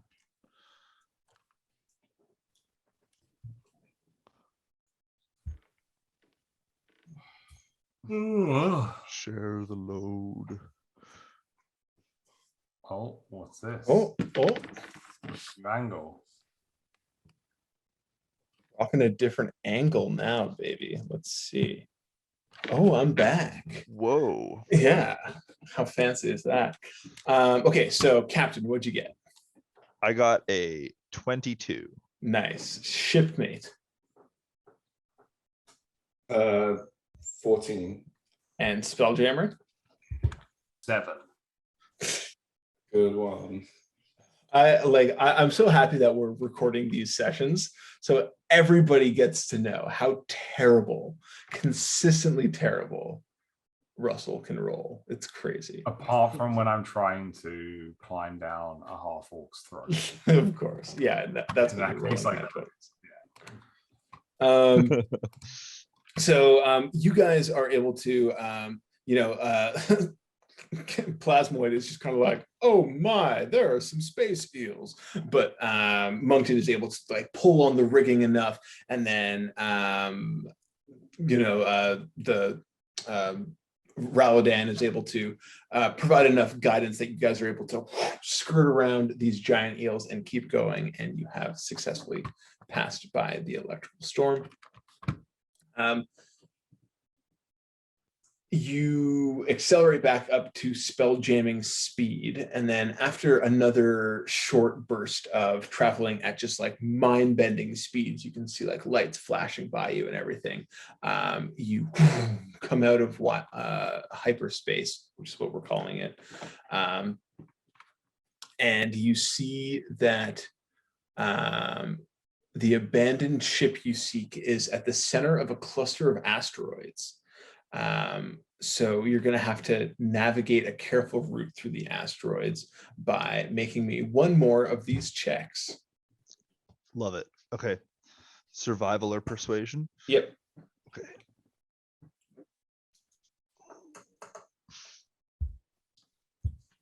Five.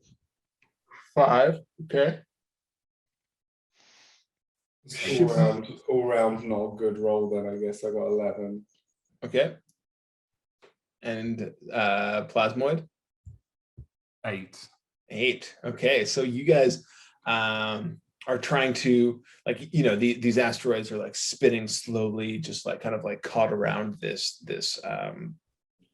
ship, and you guys are trying to navigate your way through it, and you bump a couple asteroids on your way through, and your ship is now lightly damaged.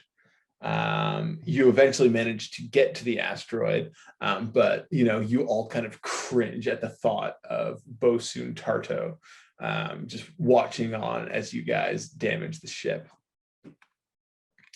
So you find once you pass through the asteroid cluster, you reach the wreckage of a flying fish ship that's been torn apart by celestial debris.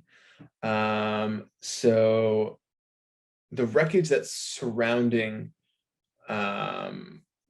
the area reduces visibility. So in order to find the logbook that you guys are looking for, you'll need to make me perception checks. So everybody go ahead and make me a perception check. It's a 19. Nice. It's an 11. 18. Okay. So Plasmoid, you're concentrated on, you know, keeping the ship from hitting any more asteroids. But Raladin and Moncton, you're able to see that the logbook is floating, you know, through a fair bit of debris. You know, we'll call it 100 feet off the starboard side. How would you like to try to get it? It's just floating out in wild space. I guess I can potentially like glide there. Like I don't fly, but I glide. So what is it? I can move up to 5 feet horizontally for every 1 foot I descend. But I don't think that really applies when there's like 0G, right? Yes. So there is a whole bunch of fuckery with like air pockets and gravity planes. I would say at the moment, we will say that the air pocket and gravity plane for your ship extends 30 feet in every direction. The logbook is 100 feet out. So if you wanted to jump out for it, you could like jump out on a horizontal trajectory, glide through your gravity plane, which is important because you'll get the right trajectory heading out. But then you'll be holding your breath while you retrieve the logbook and have to like make your way back. That should be fine. I should have a flying. I was trying to check what my speed would be, but How do you make your way back? You'd have to push off of debris again and like make a proper acrobatics check. Are there any other ways to do this that don't risk me suffocating in space? Can we move the ship closer? You could with a good piloting check from Plasmoid. You would imagine that if you get closer and fuck up the piloting check, that you'll damage your ship even more. Okay. Well, I see we have two options here. I can try to do the piloting check, or I can hold my breath for 1 hour.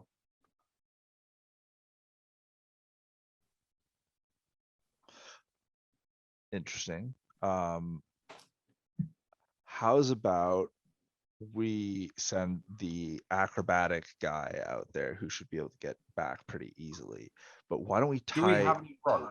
Yeah, I was about to say, why don't we tie a rope around his ankle? Yeah, And so we can- there's plenty of rope. This is a ship, for God's sake. This entire thing is made of rope. Yep. This is a purely rope made ship. There's no wood. All metal, Spelljammer ships are ropes. ropes and cloth.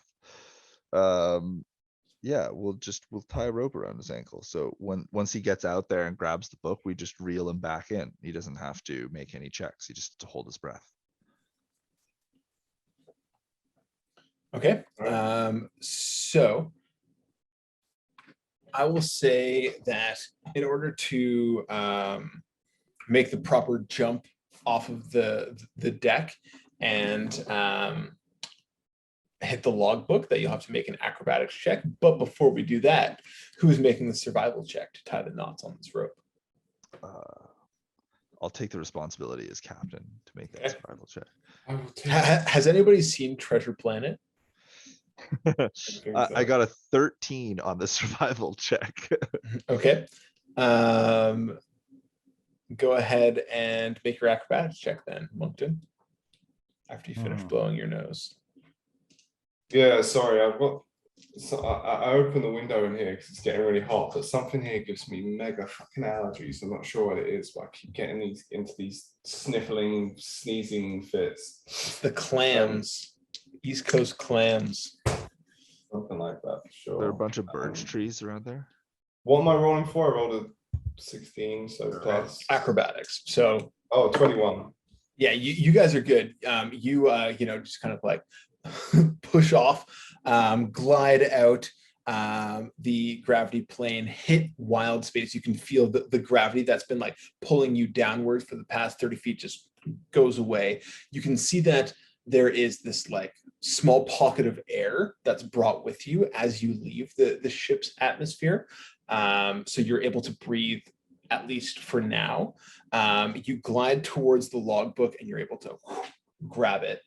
You have now kind of like perched on a floating piece of debris, and I'm going to need another acrobatics check to get back safely. Or actually, no, you guys could just reel him in.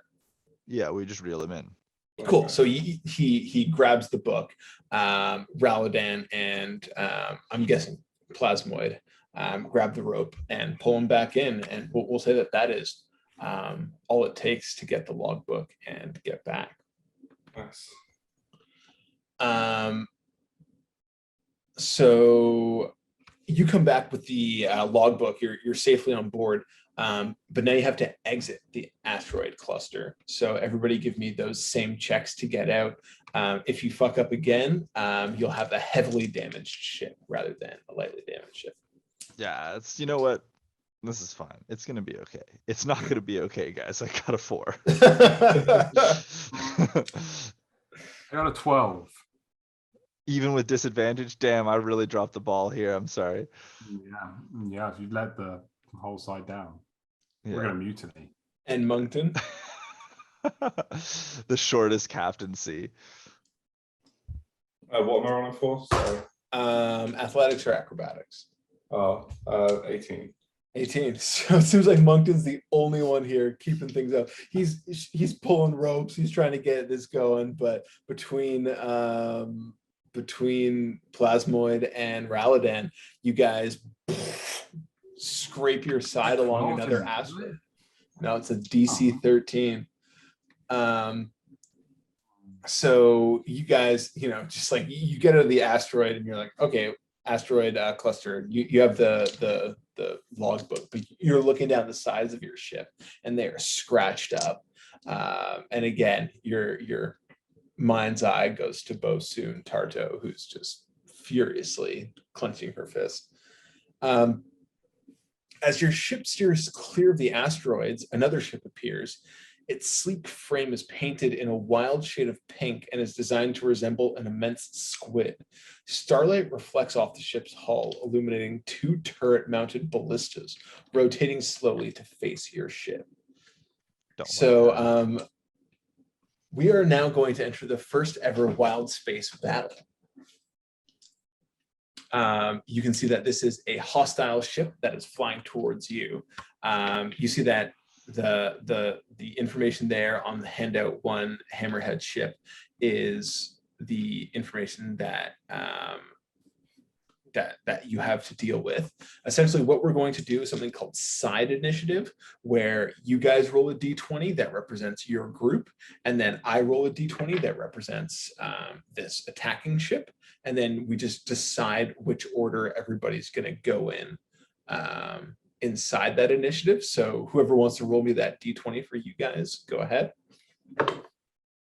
I got it. As the captain. As the captain, just a straight up and down d20. Yep. 12. Okay, so these guys are going to go first. They've caught you by surprise. They are currently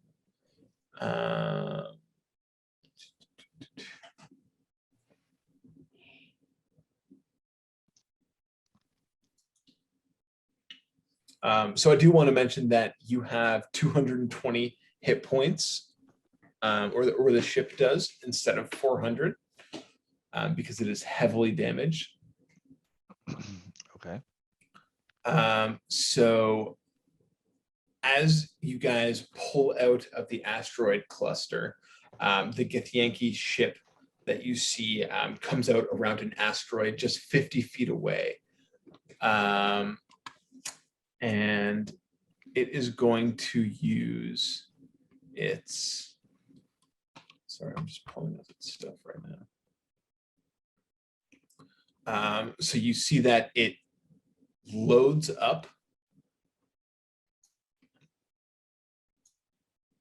a ballista, aims it at you, and then fires it.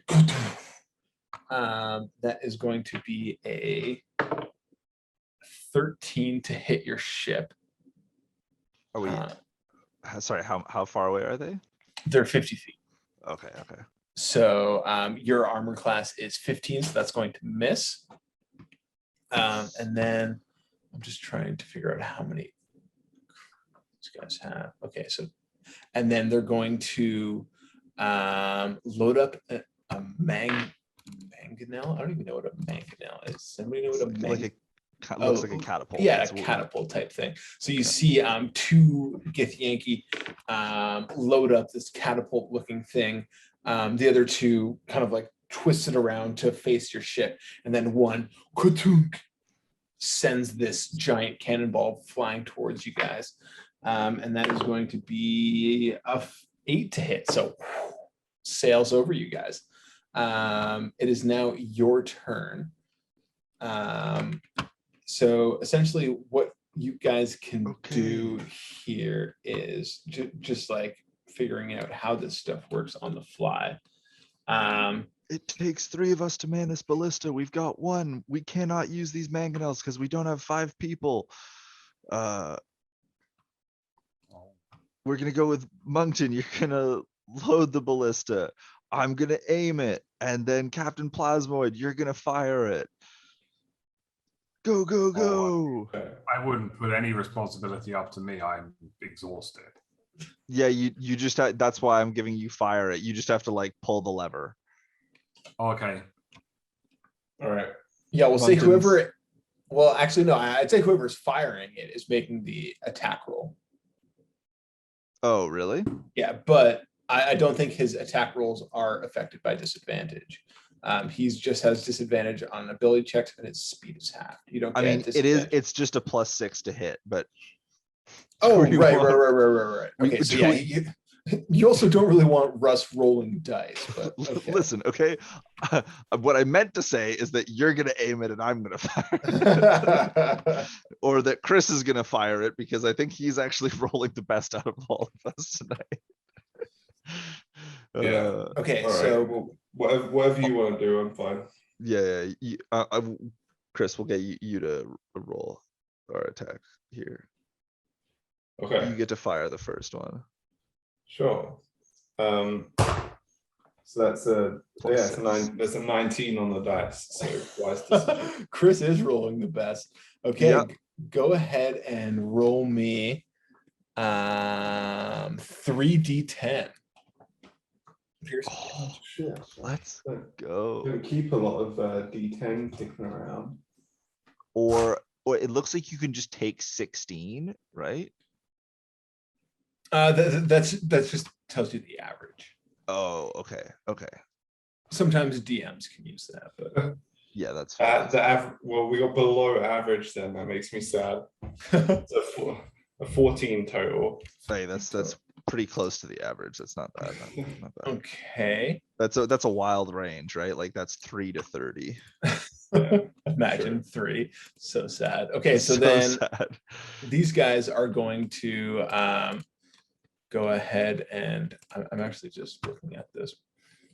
So I don't think that they actually get their mangonel here. So we'll just ignore that I shot that at you last round Because it didn't hit. Hey.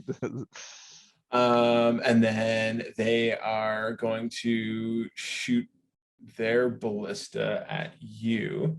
So they have 2 ballistas, not a ballista and a mangonel.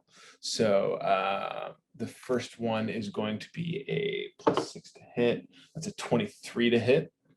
And then that's a 21 to hit on the second one. Damn. So that is going to be 6d10.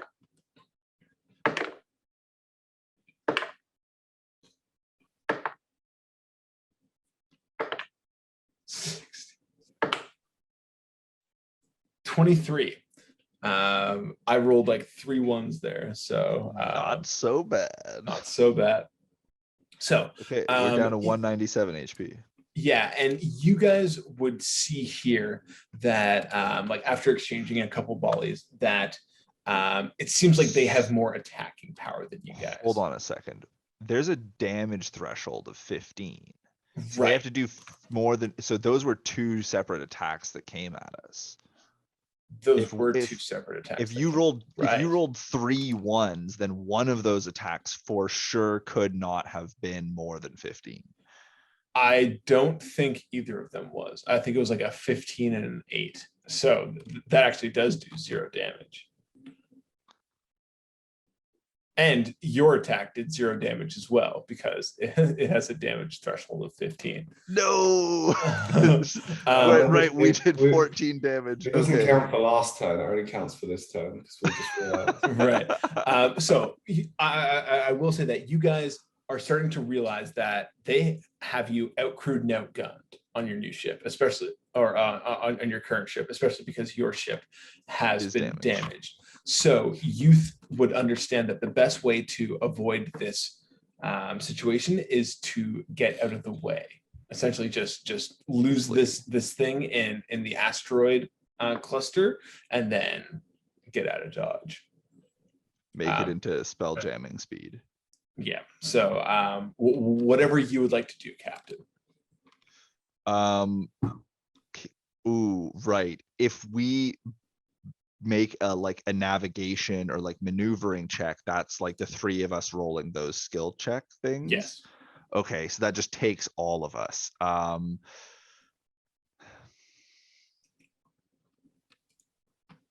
I sense this combat will be ultimately futile. We don't have to fight these guys. We just have to recover the logbook. We're gonna make a maneuvering check. Cool. So that's wisdom, survival or persuasion from me, acrobatics or athletics from Moncton, and then Arcana or survival. Or survival or Arcana. I got a 10. I also Rolling so bad. I got a 4. No. So that isn't enough to get you out of the range of this ship, and they're gonna take 2 more attacks at you guys. Ooh, that's a nat 20, and that's a unnatural 13. So there was no world where we blew up their ship by attacking them that round. So Ultimately, I don't think that So the first what we did there, man. attack is definitely going to do some damage. So that's 9, 19. That's 36 damage on the first attack. Okay. 18 damage on the second attack.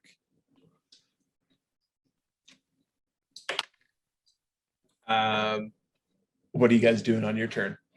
Fleeing, fighting, Oh, we trying to gotta board flee, their right? ship and kamikazing? What's the deal? I mean, it's just a simulation. I vote we keep fleeing. Yeah. I'm on flee. I think that we Okay. just got to get out of here. Go ahead and make me your ability checks. Come on, I'm rolling so badly. I got a Nice. 5. This is brutal. I got a 19. I got a 12. Unfortunately, with Yes, 2 failures. No. yeah, with This is like a group check, right? Like a half of us have to pass, so right? half you guys have to pass. Even with Moncton holding you guys together, just pulling all the ropes, putting up the sails, doing everything he can, you guys are not able to outrun these 2 ships where they're going to take 2 more attacks at you guys. That is an 18 to hit and a 21 to hit. Damn it. 2 1s and then a 9. So that first one is canceled out. 2 4s and a 9. So 17 damage. Okay, so Go ahead and make me your ability checks as you are weaving in and out of the asteroid.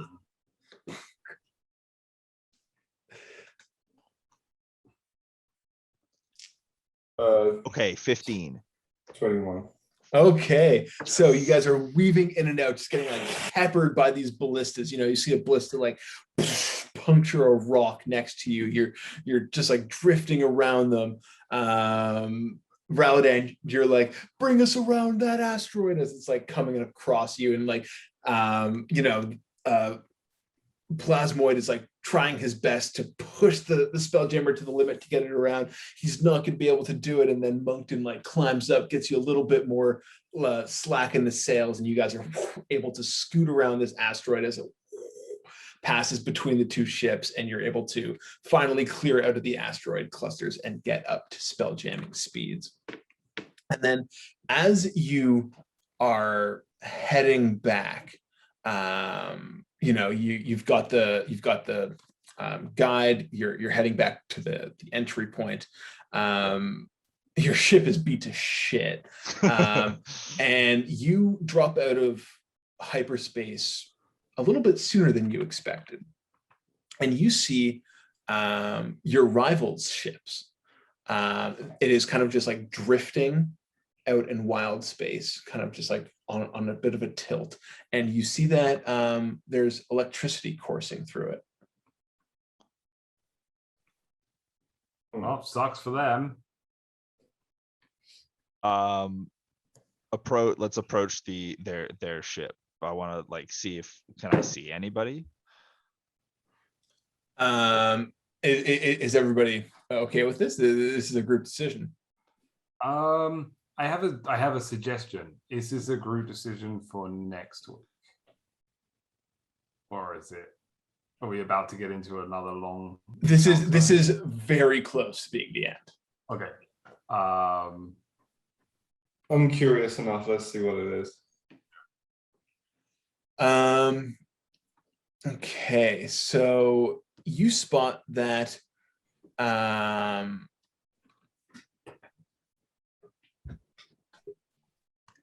you approach the ship, and you see that Fina is kind of like waving you guys down, and you see that a couple of her crew members are unconscious, and she's just like barely conscious. She's kind of like dragged them up to the back of the ship where there's not as much electrical current, and she's like, I don't know what happened. It's just it seems like a malfunction in the simulation. I'm not able to get any power to the ship, and it seems to have hurt my teammates. I'm not sure what's going on. Can we get a ride back with you? This better not be a trap. I don't Uh, like the smell of this one. Yeah, this seems, did we see their ship at the beginning when we both went into the simulation? Or is this is like unusual to Rally? I don't remember you describing that we saw their ship when we went into the simulation, but No, it seems like what's happened is like you guys like both kind of left during your own simulation, and as you're Yeah. coming back, like your simulations are like coalescing. okay.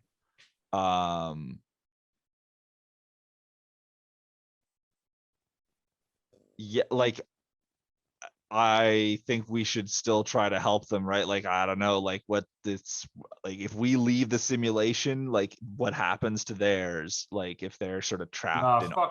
fuck Venus. She's a dick. She made me spill my beans. It's true, she did make you spill your beans. These guys want to leave you here. I call out to Pina. And she's like, fuck you guys. You guys are dicks. Yeah, you're a dick. You're the dick. Bye. I'm the dick of a working ship. So you blast on past her. Yeah. And as you approach the entry point of your simulation, the illusion around you ends in a wave of silvery blue light. You stand within the simulation chamber where your training exercise began, but something's not right. Magical energy ripples like turbulent clouds around you, reaching out to touch the rune-scribed walls, then exploding outward as bolts of lightning, sending Tarto and Mr. Blip flying to the ground. So everybody make me dexterity saving throws. Oh. Back to normal, rolling horribly. 14. Oh my It's a 9. God. I got an actual 1. So whoever failed or whoever got lower than a 13 is going to take Okay. 8. Oh shit. 8. No. Did you just kill someone? All of us. Max lightning damage. So that is 24 lightning Yeah, I'm damage. down. From full HP, I'm down. And yeah, so you guys kind of like come awake into the simulation. You look around, you see like this energy coursing through. Everybody's kind of looking worried. Tarto's like, get out of there. This huge explosion rocks the simulation chamber. And that's where we're going to end the session. R.I.P. Captain Plasmoid. Is he properly, like, Overkilled, I think.